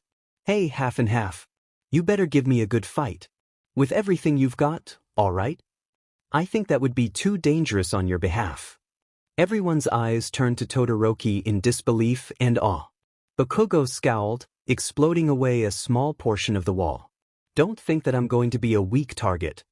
Bakugo walked past all of them, presumably towards the bathroom. Todoroki glanced at him before calling out one final time. What's your definition of weak? Am I the line you need to pass? This didn't seem to help as he yelled, with an explosive noise following right afterward. Momo looked at him worriedly. Todoroki, I know you're strong, but are you sure it's a good idea to rile up your opponents like that? He shrugged. Technically, if he wanted to, it could have worked as a tactic. People often created rash decisions when they were provoked. But in the case of Naruto Bakugo, stress would only make their plays even stronger. I can handle him just fine. Todoroki looked into Bakugo's eyes, who was looking crazily back at him. You better give me a good fight. It wasn't like Todoroki had anything better to do anyway, but he raised an eyebrow nevertheless, to hopefully rile Bakugo up. Midnight beamed down at them before grinning. We have our final round with Katsuki Bakugo and Shudo Todoroki from our heroics course. The stands cheered, relishing for a movie-worthy fight between their two top contenders. Todoroki would give them just that, along with his flames for his father. But the thrill of this fight was going to be his own and no one else's. Bakugo warmed up his hands and stretched his arms out while Todoroki followed suit. Start! Bakugo didn't waste any time in lunging forward with his explosions, instantly making Todoroki shift his legs to defend against him. Todoroki didn't really know how strong his explosions were, and he wanted to find out. He raised a shield of ice, which Bakugo easily broke through as he reached right for Todoroki. Todoroki ducked under him while grabbing at his leg to bring Bakugo down with him, which luckily was successful. He sneered at Todoroki, easily getting back on his feet. What am I, too unworthy of your fancy attacks? It wasn't really the case. Todoroki knew that his ice wasn't quite strong enough to hold against Bakugo. It wouldn't really do much. Maybe he really would have to use his flames this time. Come on, aren't you supposed to be both ice and fire? Not going to make this fight flashy enough. For everyone. Todoroki glanced towards the audience. The crowds weren't quite booing, but they did seem desperate for some real action. Grudgingly coming up with a flashy move, Todoroki pressed his hand into the ground, causing large icy spikes to protrude from every inch of the ground, the temperature dropping rapidly while simultaneously forcing Bakugo to hover in the air with his explosions before he could get back down while avoiding these spikes. Momentarily, while Bakugo was distracted by the icy spikes, Todoroki released a wave of ice that was trying to knock Bakugo out of bounds. Wait, Bakugo wasn't in the air anymore. Those spikes are a little too dull to do any damage.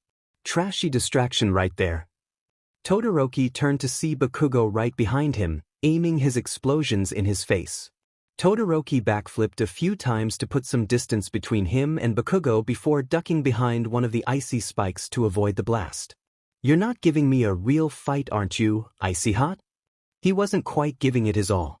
In the other battles, he never had needed to utilize much power behind his attacks. But just for this fight, Todoroki realized he really did need to put in more effort. At this rate, he would lose. Bakugo lunged forward again, trying to either knock him out or push him out of bounds. Todoroki's eyes flicked down for a moment to see that the out-of-bounds line was pretty close behind him. Bakugo lunged forward, coming close range because all he had seen of him so far were long-ranged attacks. But everyone in this arena, including Bakugo, didn't know how adept Todoroki was with hand-to-hand fighting. When Bakugo reached out to blast Todoroki again, Todoroki grabbed his arm before pivoting to make sure that Bakugo was over his shoulder. He flung Bakugo as hard as he could, even though he knew Bakugo could probably use his explosions to get right back in bounds. But that's where his own quirk would come into use.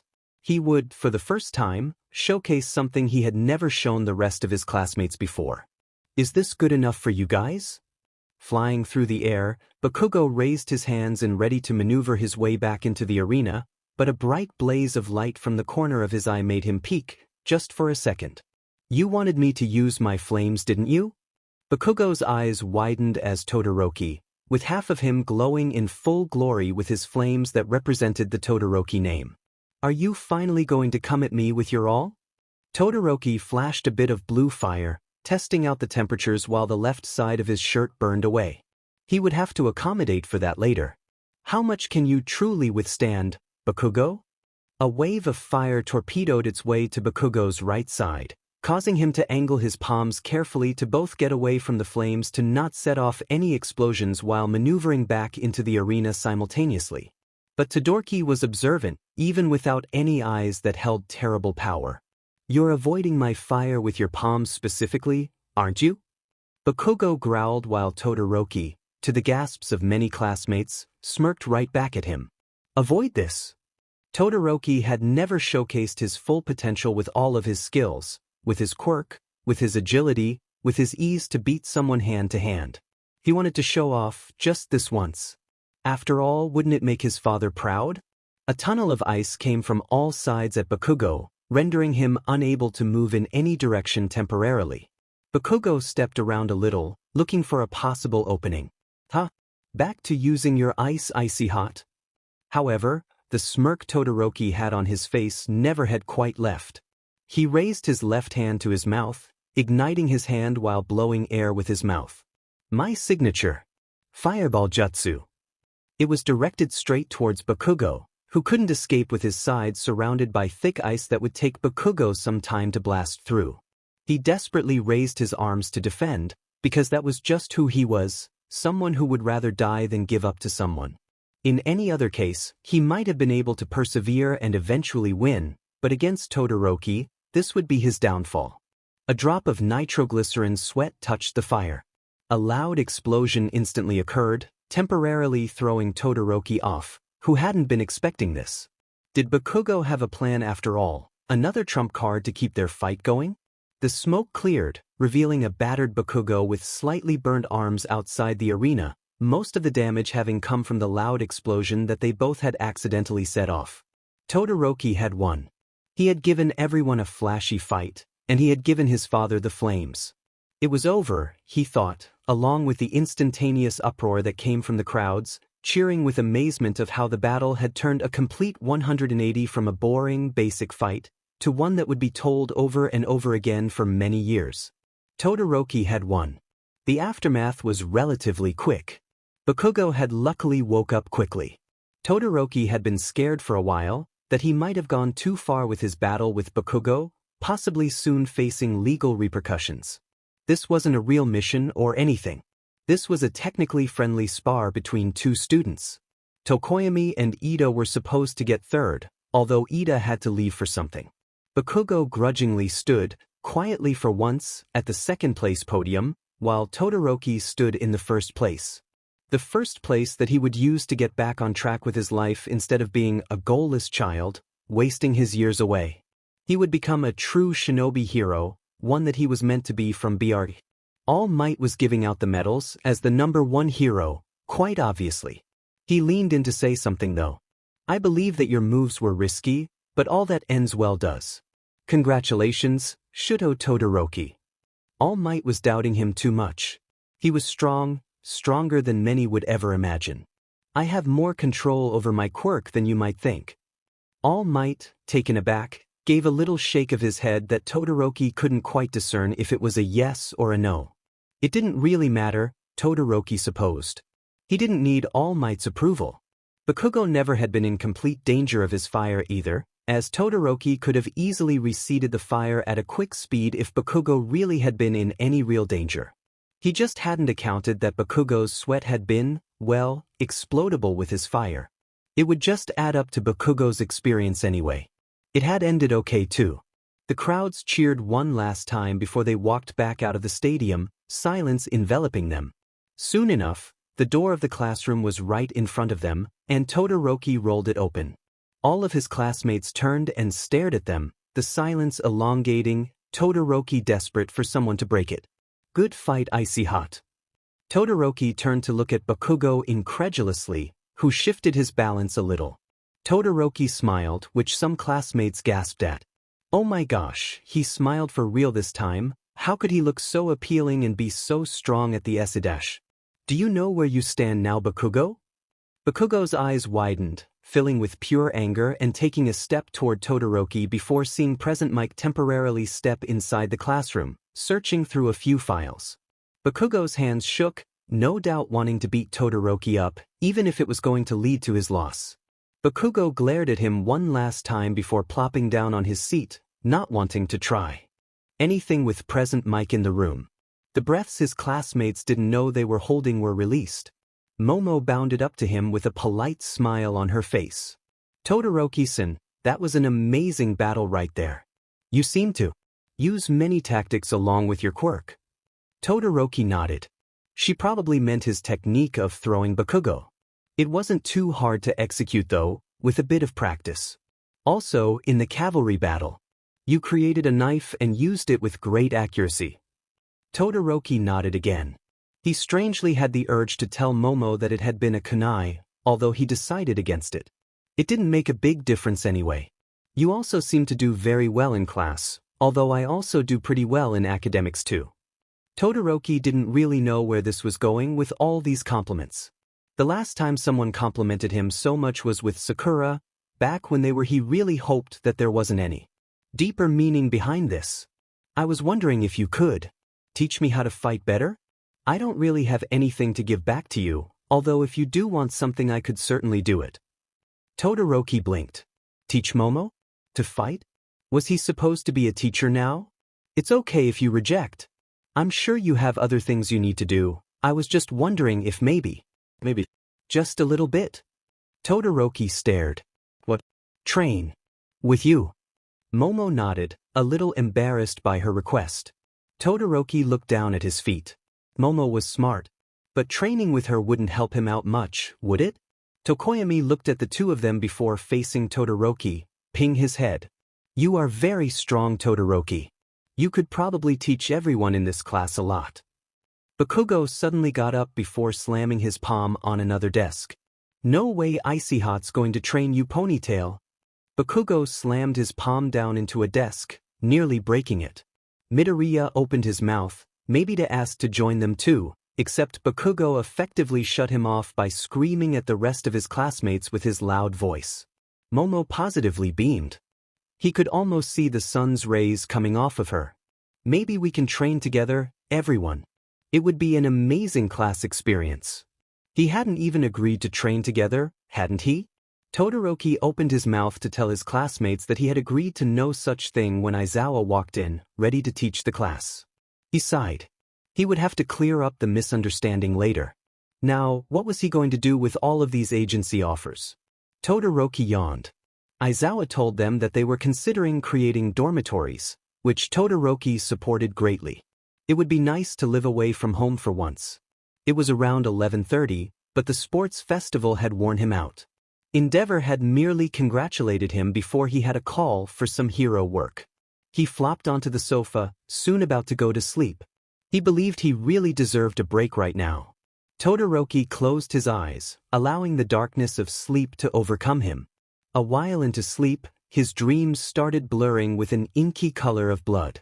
Red droplets framed his vision while Shuto Todoroki stood in complete darkness. A violent ripping noise caused him to flinch before falling and falling before hitting the hard ground. With red liquid in his eye, all he could see was red. Shuto Todoroki. Suddenly, for a split second, he could see the ground of their classroom, his vision clear. Every one of his classmates were burnt severely with someone's flames. The entire world was in red and black, similar to Jinjutsu. Todoroki felt like he was going to throw up. He could only see the dead bodies of everyone from the Uchiha clan, his class strewn all over the ground. Such a disappointment. Shuto Todoroki. He turned to see a heavily scarred man looking back at him with blue flames in his hand. Really? Such a disappointment. Screams erupted from every side of him as he fell and fell again, just to land inside the classroom with the corpses, fire, and blood. Such a disappointment. Shuto Todoroki. He gasped, bringing him back to the familiarity of his house, the blood gone. His eyes burned, almost as if he had his Sharingan back. He glanced at the clock in the corner, which read 6:30 a.m. He got up from the couch and stumbled a little, trying to get to the restroom.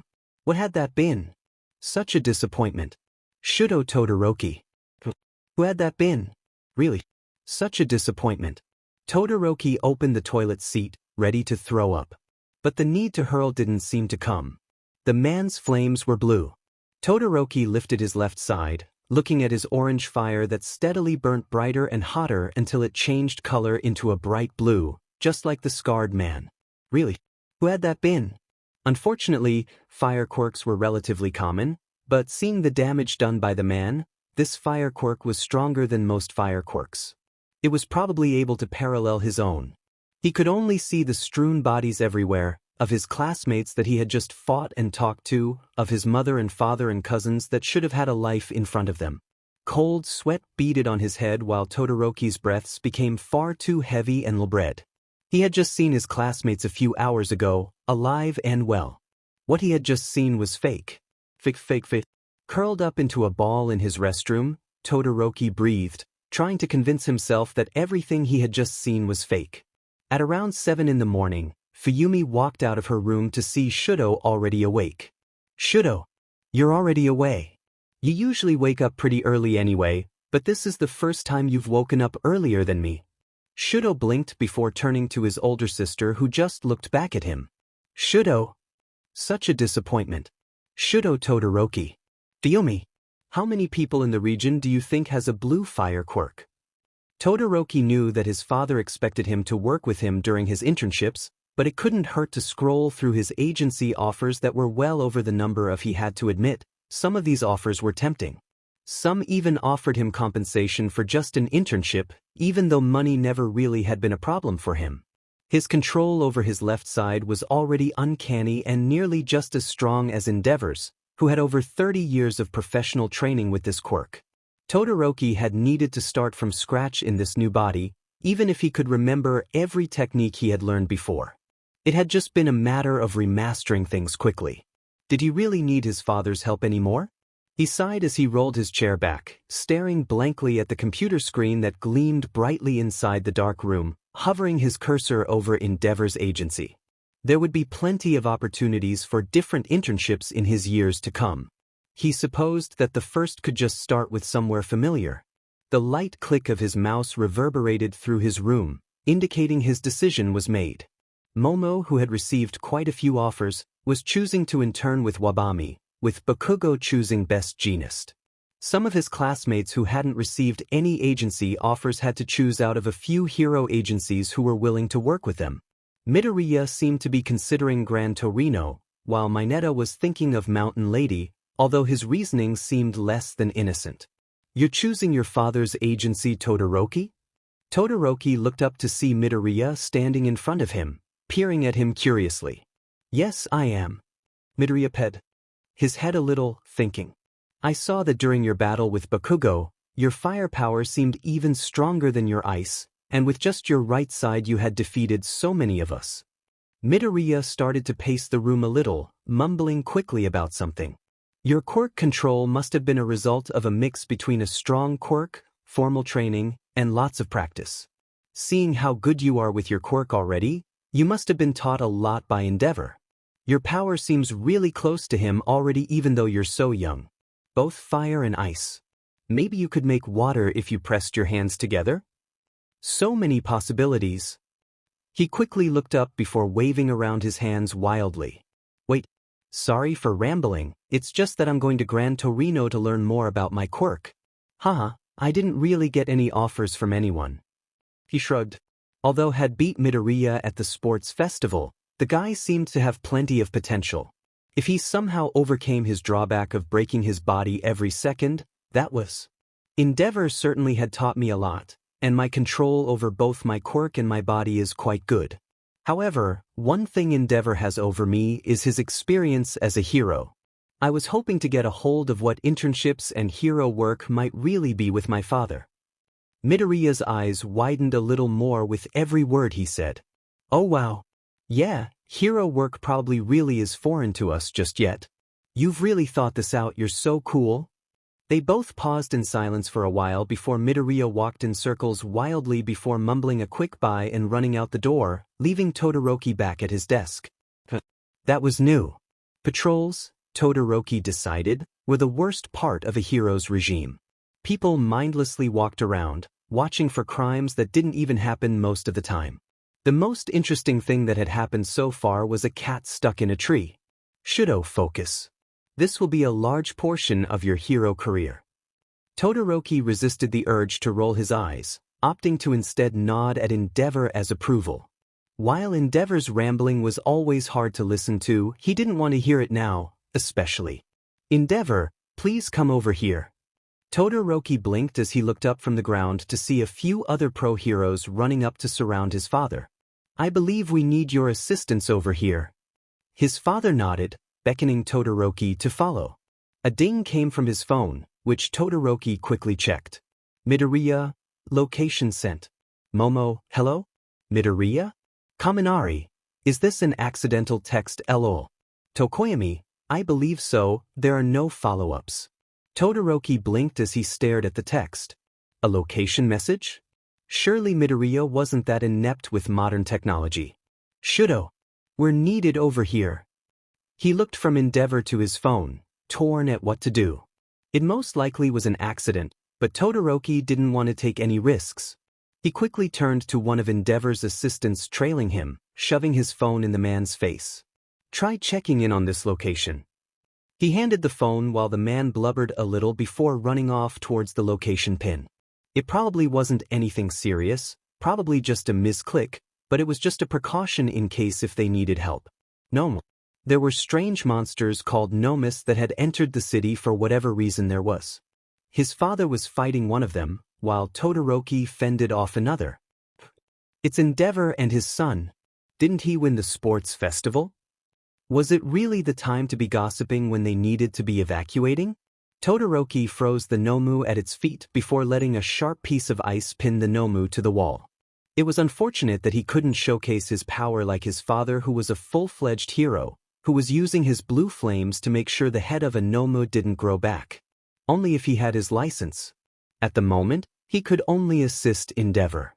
Shudo, get back right now. Todoroki turned to see another Nomu fly above them, making him duck down quickly to avoid it. Shudo, send a message back that we see 3 Nomus right now. He nodded before running back to the large group of heroes that were in charge of overseeing the entire crisis. They turned to him immediately with their full attention, seeing he was the son of Endeavor. 3 Nomus with Endeavor right now. They don't seem terribly overpowered, but they're definitely a danger. They nodded, jotting something down on their notes. One of them patted Todoroki on the shoulder lightly. You can rest, Todoroki-san. Or if you're feeling it, down a few blocks is the medical station. Maybe you can help out there. He waved a quick thanks before lightly jogging down the street towards the ambulances. Was he supposed to turn left or right? The bright lights and sounds everywhere made it hard to tell. He turned into another large street that didn't seem like it had the medical station set up. He groaned. He supposed he should have turned left, not right. The faint sounds of something similar to footsteps and crashing caught his right ear.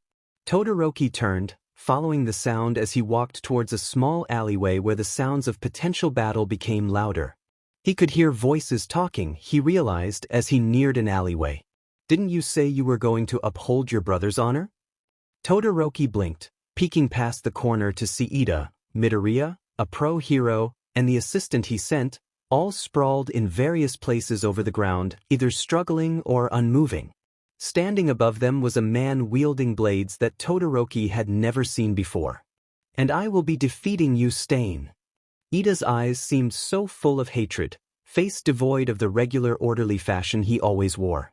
Stain merely grinned at his words, mocking him, while lifting his blade right above Ida's head. Todoroki snapped out of his moment's shock, letting out a sharp shard of ice at a terrifyingly fast speed toward Stain's hand, quickly disarming him, rendering him unable to attack Ida. Stain growled before looking at the new person who had joined their match. And who do we have here? Stain must have been adept with his blades if he had beaten all 4 of them, including his father's assistant. Endeavor had always valued power over anything else, so the man certainly hadn't been shabby with his quirk. Todoroki didn't know exactly how good Stain was at a battle, but just to get a see of his fighting style, he would lay low for the first few minutes. Todoroki, don't let him get your blood, that's how he stopped us. A blood-related quirk. That at least explained the assortment of knives Stain seemed to have on him. What did Stain do with the blood to activate his quirk? Stain ran at a tremendous speed towards Todoroki while slashing his swords. Todoroki realized that Stain was fast. Faster than he had expected, especially with someone with a blood quirk, but his own years of experience made sure that Todoroki flipped over Stain's second sword safely, landing gracefully on the cement. And what's your reason for not joining the battle earlier, son of Endeavor? This little assistant let it slip to me that you sent him here. Stain pointed the tip of his sword at the unmoving assistant. He was probably trying to unnerve Todoroki. Manipulation was a good tactic if done right. And what's it to you, for attacking students and pro-heroes? Stain grinned widely, his lack of a nose making it even creepier. All these fake heroes out in the world. They need to be stopped. Then why were Midoriya and Ida here? They were still young, still students. Stain had no reason to be hurting them too. It didn't matter. Midoriya had told him that Stain's quirk was related to blood. He had to dodge the blades quickly and get close, which would make the takedown easier, even if there were potential risks involved. Only if he was a full-fledged hero with a license, he would be able to let loose with his quirk. But he was still only a student, and using his quirk in these situations would only punish him. Remember, do nothing to endanger your hero career of becoming the #1 hero. The law made sure that Todoroki could not use his quirk freely without a license or a registry. Technically, he could use his quirk for self-defense purposes, but even that still had risks of potentially getting fined or receiving a few days in jail. Although, the same rules didn't apply to hand-to-hand fighting. He kicked up the sword Stain had dropped earlier. It had been a while since he had held one. However, when he was younger, he had practiced with it often. Stain was no doubt terrifyingly good with his blades, but he had plenty of training with both Orochimaru and Endeavor. Quirk laws restrict people without licenses like us, Stain. And for one lifetime, I'll follow the law. Todoroki lifted the blade up to his cheek, letting the dim light reflect off, creating a light shimmer underneath his left eye. Midoriya seemed both confused yet determined, continuously trying to move. Ida also seemed to be struggling, although he was unable to show as much movement as Midoriya. Now let's see who's the better swordsman? Stain clicked his abnormally long tongue, glancing back at his classmates before turning back to him. Now, what's making you so confident against me? Don't you know me as the hero killer Stain? He shrugged. Maybe it was time he kept up with the internet. Doesn't ring a bell. You must not be as famous as you think you are. Both Stain and Todoroki didn't waste any time in rushing forward for the first hit. The metallic ring of the two swords clashing with each other echoed so loudly that Todoroki could swear that his father must have also been able to hear it. Stain seemed surprised that he was able to block his hits so quickly and with ease. Both of them struggled for a moment, pushing against each other, before Todoroki suddenly stepped back, causing Stain to temporarily stumble forwards. Todoroki lifted the blade, ready to slice Stain's head off, before stopping himself. Heroes, unlike shinobi, were not supposed to kill. They were to incapacitate and capture instead. Todoroki shifted the blade so that it whacked Stain on the back of his neck with the flat side of the blade, causing Stain to fall forwards. Todoroki looked up to see Midoriya break out of whatever bond Stain had captured Midoriya in. Todoroki, he has more blades. He looked down to see Stain holding the hilt of a knife headed straight at his ankles. Todoroki leaped back, but not quite fast enough. Stain grinned as he held up the knife slightly, a few droplets of Todoroki's blood on the sharp blade. His tongue lapped out, ready to lick the blood off. Stain seemed to have forgotten about Midoriya, however, who was now able to move. Midoriya landed a punch on Stain's hand, making him drop the knife the second before he was able to reach the blood. Stain, who had seemed to realize that he was now on the losing side, started to back away slowly before turning into a full-out sprint. Stain was seriously fast in an abnormal way, even though his quirk shouldn't have gifted him many physical benefits. Even with Midoriya's quirk, which was a physical enhancer, they were having a hard time catching up. No, this is my battle. Todoroki turned, realizing that he had forgotten about Ida.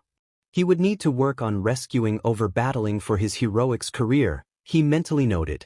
While both Midoriya's and his quirks were not speed-based, Ida's definitely was.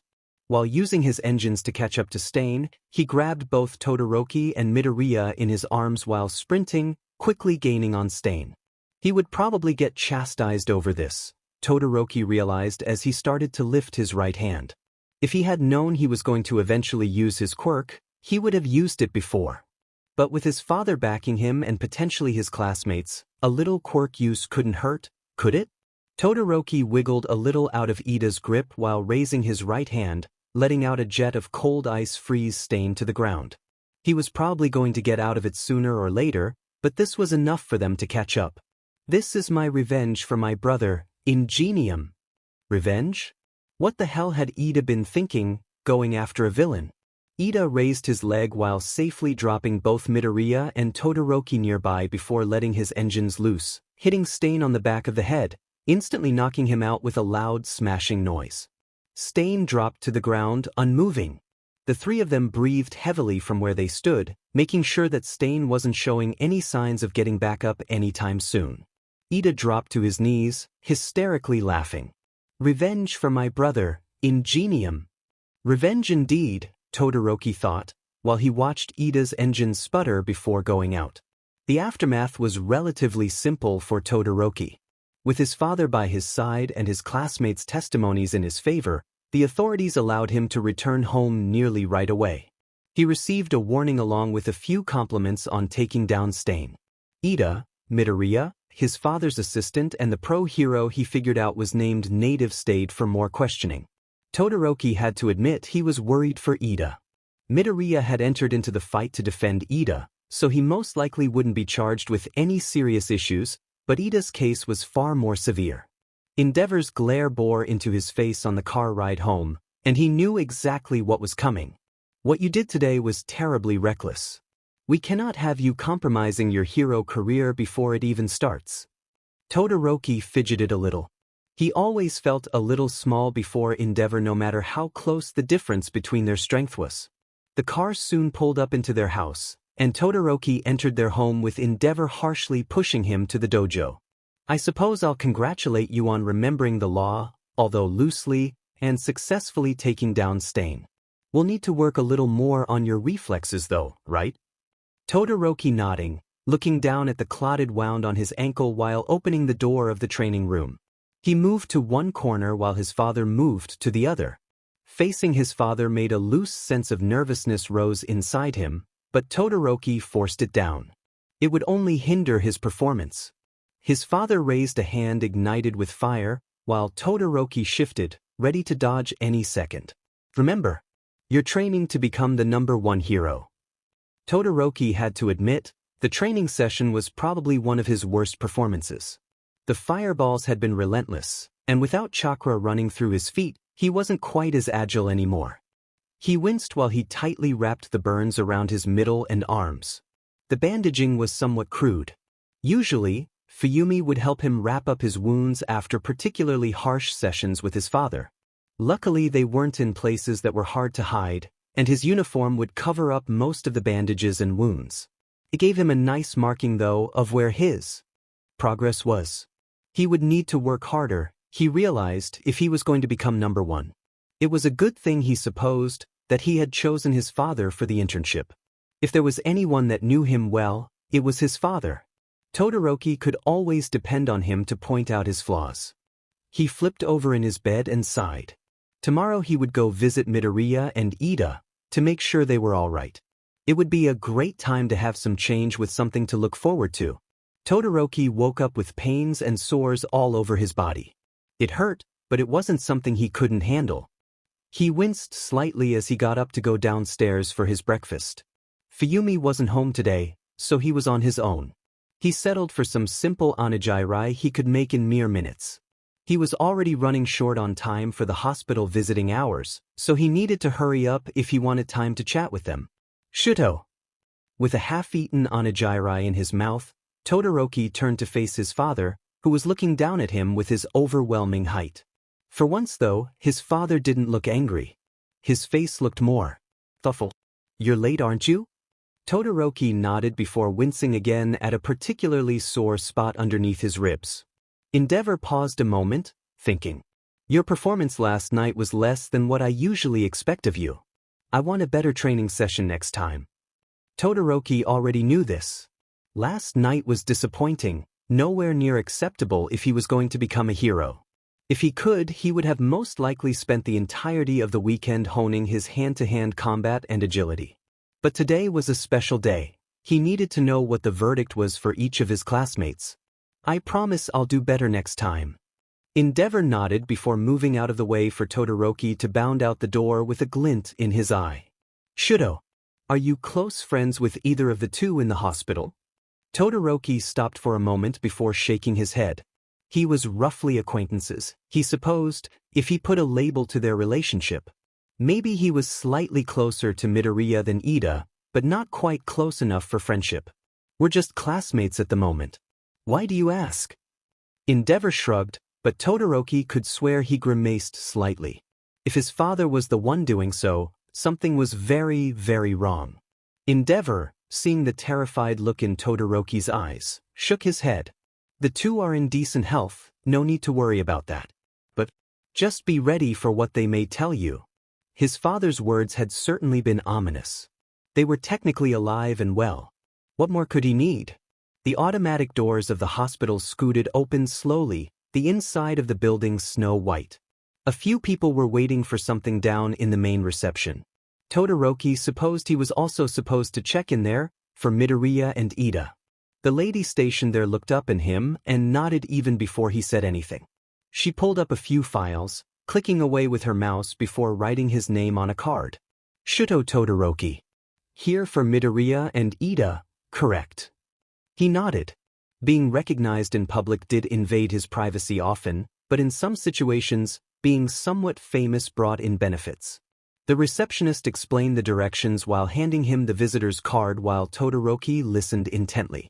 Do you remember the directions well enough? He nodded, and the lady seemed to be satisfied, allowing him to leave to visit his classmates. Todoroki lightly ran his fingertips against the wall, feeling a little bump every few seconds. Midoriya and Ida's room was only a few more doors away. Todoroki took a deep breath, remembering what his father told him. Be ready for what they may tell you. Todoroki slapped himself on the face. Surely neither of them were going to die, were they? It was the worst news he could think of. The door rolled open so abruptly that Todoroki jumped back a foot or so, before landing lightly on his toes. Ah, Shuto Todoroki. Here to visit your classmates?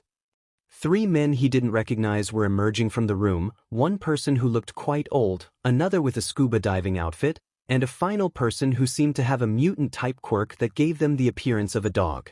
Todoroki nodded a little. These men were no doubt people high in authority. It wouldn't do him any good if he set them off. I believe that you can visit them right now. They might have something to tell you. Todoroki nodded once more, confused and afraid for Ida and Midoriya. What was it that they had to tell him? Why was everyone being so secretive? The 3 men walked away, the scuba diver waving goodbye at him. He looked at them for a moment before turning back to the door. He was curious, but terrified of the truth that everyone seemed to be hiding from him. If they were in fine health, what was so worrisome? Todoroki peered into the room, pushing the door open only slightly, but Midoriya noticed anyway. Todoroki, did you come to visit us? He nodded, fully entering the room while closing it lightly behind him. Midoriya smiled a little, but Ida was still hidden by the curtains. Or maybe he wasn't there at all, but that was unlikely. Ida? Todoroki is here. The curtain covering a bed pulled back with a screech, Ida's eyes meeting Todoroki's for a second or so before Ida dipped his head down, facing the ground. That was strange in itself, and Todoroki opened his mouth to ask Ida why he seemed so down, what exactly the adults were keeping from him, and if they were okay. But the look in Midoriya's eyes was telling Todoroki to drop it, so reluctantly he did. Ida could tell him when he wanted to. Midoriya made a nervous little laugh before turning to Todoroki. Are you okay? I'm sure they only sent you home because you weren't injured, and you barely even used your quirk and it was to save us anyway, so no charges would have been pressed. Oh yeah, you also used it to capture Stain, and without that we might have never caught Stain. I'm here because I was injured quite a bit, I guess. No charges against me either, ha. Midoriya whacked his head on the bed, much to Todoroki's surprise. I need to stop rambling sometimes, don't you think? Todoroki shrugged before thinking. There really was nothing wrong with Midoriya's endless talking. In fact, Midoriya's ideas seemed very nice overall. You don't have to. I find it fine. You have very good ideas that I wouldn't mind listening to. Midoriya's eyes widened before burning his face in his hands, ears rapidly turning red, staying in that position for a while. Todoroki stood awkwardly, eyes flitting to Midoriya's embarrassed figure to Ida, who most definitely had something important on his mind. Perhaps he should have brought some gifts. It could have lessened the tension. Midoriya looked up again once his flush was mostly gone, a little smile on his face. It's just that a lot of people found it weird when I was a kid. You really don't find it weird? Todoroki shook his head. Perhaps he wouldn't want to listen to Midoriya all day long, but he seemed to have interesting ideas. Midoriya smiled a little, happiness sky high while opening his mouth a little to perhaps ask Todoroki another question. Ida suddenly stood up abruptly for a second or so before sitting down again. Todoroki and Midoriya blinked, staring at Ida.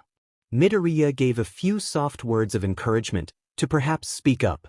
Ida sighed before turning around, pulling back the curtains so that he could look at Todoroki straight in the eyes. Todoroki, I apologize for not thanking you earlier. Without you two, I would have not made it out alive, most likely. It was foolish of me to think I could defeat Stain. Ida took a deep breath, fighting a little, which was a strange sight. I had gone after Stain for not so heroic reasons. My actions, unlike both of you, were looked badly upon by the law. Todoroki blinked, eyes widening. So the problems Ida was facing weren't based on his health, they were legal issues instead. Ida caught Todoroki's shocked face, and grimaced. Luckily, I'm not going to prison, if that's what you're thinking. Todoroki almost sighed with relief, instead opting to allow his face to relax a bit, still giving Ida his full attention. Ida still looked as if he had things he wanted to say. However, I will be watched for a while, and I believe I will not be allowed to ever receive a hero's license. I won't be able to become a hero anymore. I might even drop out of UA. Sheet, that wasn't good news. Todoroki knew that Ida's family was somewhat like his, a family of heroes. It was most likely that he was expected, maybe even told to become a hero since he was young. And now, he wouldn't ever be able to become one, unable to pass on his family's heroics line. The situation truly SCKD. The air inside the room immediately chilled, silence overcoming them, the only sound inside the room being the ticking of the clock. Midoriya looked nervously at both Ida and Todoroki, while Todoroki just stood there, at a loss at what to say. Comforting people had never been his strong point. Fighting people was. It was often the job of his sister, Fuyumi. What was he supposed to say? That he was sorry for Ida's loss? Was that what people said to each other? But Ida most likely had already heard that many times today, perhaps from Midoriya or his family. Todoroki wanted to say something unique but also something that wouldn't offend Ida either. Todoroki? Are you in here? Todoroki turned to see that the door of the hospital had been opened by a nurse who lightly beckoned him over. I'm sorry, visiting hours are over. You can come back again tomorrow. Todoroki wanted to both sigh in relief and run away from the suffocating air right away, but that would seem rude. He looked back at Midoriya who lightly waved goodbye and Ida who gave him a little nod. Todoroki swallowed. Communication had never been his strong suit, but he could try. Do you want me to maybe visit again? Tomorrow? Midoriya smiled but shook his head. I think we have stuff to take care of. But thanks for visiting today anyway. Todoroki turned to Ida, biting his lip a little due to nervousness. He really didn't know what to say, did he? Ida. I'm sorry. I really wish that we could have both earned our licenses together. Ida shrugged a little. I believe I should have been aware of my actions beforehand. I'll take this punishment and be grateful it wasn't more. Thank you for visiting. Todoroki gave them a little smile and a wave of his own before turning back to the nurse and the door. He walked out, back into the crystal white hallway of the hospital. He supposed it could have gone worse. The punching bag in his room was flailing around, unable to rest due to Todoroki's blows. Seeing the hero killer a few nights ago showed how weak he truly was. All Might had been untouchable, undefeatable by even the strongest adversaries, while he was still down here, being cut by one measly villain. He was always going to be outshined by others, wasn't he? By All Might, by Stain, by Itachi Endeavor. He was still pretty pathetic, Todoroki realized. Winning the sports festival didn't mean anything if he couldn't perform well in the real world. A ding came from his phone, catching Todoroki's attention. It was a group chat, created by his teacher, Aizawa. Shoyuta Aizawa added Izuka Midoriya, Ochako Uraraka, Fumikage Tokoyami, and 17 others to the group chat. Aizawa, this is a temporary group chat, mainly because we forgot something to do in class. Aizawa, we forgot to do your hero names, so send them here to make it official. Kaminari, oh my gosh, hero names? That's so cool. Zero, yeah, I can't freaking wait to see everyone's. Aizawa, stay on topic, send no extraneous messages. Aoyama, I have mine already, Mansoor. Aoyama, it is, I cannot stop twinkling. Aizawa, okay. Sure. Yima, I cannot stop twinkling. Aoyama, oh, very very nice. Kaminari, oh epic. Kaminari, mine next. I propose mine to be. Drumroll please. Suro, drums. Kirishima, drum noises. Kaminari, thank you. Kaminari, charge bolt. Aizawa, Kaminari, charge bolt. Suro, mine is cellophane. Aizawa, Suro, cellophane. Kirishima, wow, epic names honestly. Midoriya, hi. I'm not sure what I want mine to be though. Can I have more time to think? Aizawa, get it to me in a week. Afterwards, I'm just setting yours to Midoriya. Kaminari, ha nice. Kirishima, I want mine to be Red Riot. Tokoyami, that is a cool name. Aizawa, Kirishima Red Riot. Tokoyami, mine is Tsukoyami. Aizawa, Tokoyami Tsukoyami. Momo, oh, I didn't see this chat till now. Uraraka, oh yes same. Uraraka, hero names? Azui, I've had one I've been thinking of since I was young. It's Froppy. Uraraka, cute. Mina, cute. Dizawa, Azui Froppy. Mina, I want mine to be. Ailin Queen. Aizawa, Mina, what's wrong? Aizawa, Midnight is looking over my shoulder and says you can't do it. Aizawa, whatever. Mina, Ailin Queen. Mina, hi. Uraraka, nice. I propose mine to be Uravity. Aizawa, Uraraka Uravity. Momo, I would like mine to be Creati. Aizawa, Momo Creati. Jiro, oh what's this chat? Mina, Hi Jiru. Oh hero names. Jiru, I would like mine to be Earphone Jack. Aizawa, Earphone Jack. Mineta, Grape Juice. Jiro, who let him here? Aizawa, I mean he is a student. Aizawa, Mineta, Grape Juice. Shoji, oh these are all nice hero names. Shoji, I would like mine to be Tentacle. Kaminari, cool. Aizawa, Shoji Tentacle. Hagakure, I really like Tentacle. Shoji, thank you. Hagakure, mine is Invisible Girl. Uraraka, Fancy. Aizawa, Hagakure, Invisible Girl. Wajiro, that's a very nice name Hagakure. Hagakure, thank you. Wajiro, I would like mine to be Tailman. Aizawa, Wajiro, Tailman. Kuda, all of your names are so good. I think I would like mine to be Anima. Aizawa, Kuda, Anima. Jiru, cool name Kuda. Momo, yes, all of your names are great so far.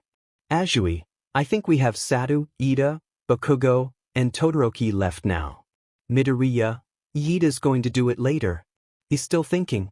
Azui, oh cool. Satu, Bakugo, and Todoroki. Satu, mine is quite simple. Sugarman. Azui, nice. Aizawa, Satu Sugarman.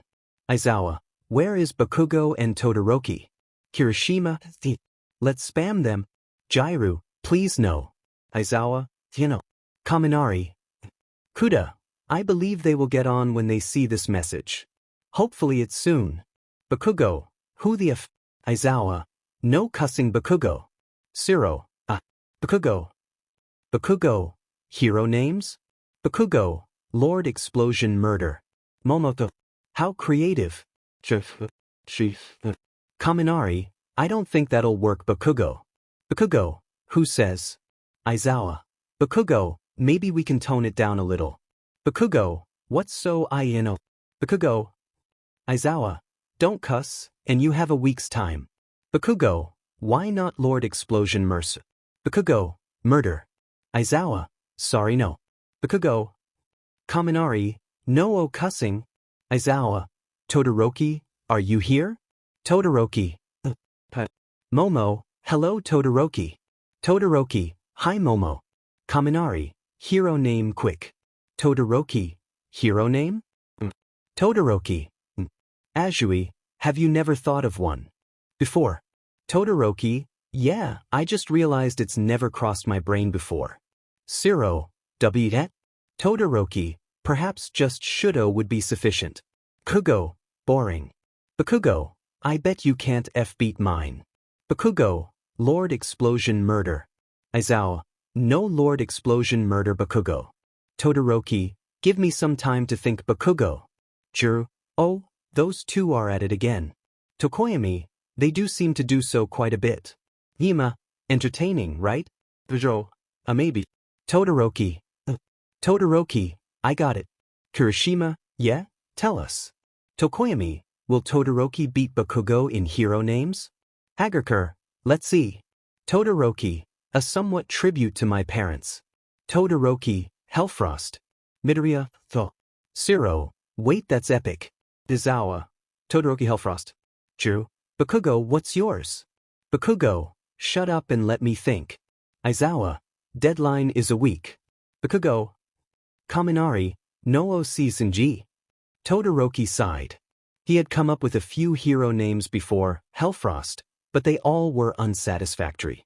He was thinking of Hellfrost and Frostflame, using his father's Hellflame and his mother's Frostbite. However, he had to admit that his father's quirk, Hellflame, was far more well known than his mother's quirk. Putting it first in his name would immediately allow people to recognize him. Although he did have to wonder, would his father be satisfied with the hero name he had come up with? His phone dinged again, presumably from the class chat, but when Todoroki looked at the notification, it was from a different group chat. A group chat with Momo, Bakugo, and himself. Yaoyorozu Momo added Katsuki Bakugo and Shuto Todoroki to the group chat. Momo, hello. I was just wondering if any of you guys are free tomorrow to train. Bakugo, what is this? I'm not going anywhere with you guys. Todoroki, oh hello. Todoroki, yes, I am free. Momo, great. Bakugo, are you not going? Bakugo, fuck why. Momo, is that a no? Bakugo, I'll go, oh my gosh. Todoroki, no caps for once. Bakugo, you're on thin ice. Momo, here's my address. We have a large training room that I believe will be sufficient. Todoroki, thank you Momo. Say thank you Bakugo. Bakugo, shut up. Todoroki smiled. At least he had something to look forward to tomorrow. Now, what would he practice with them?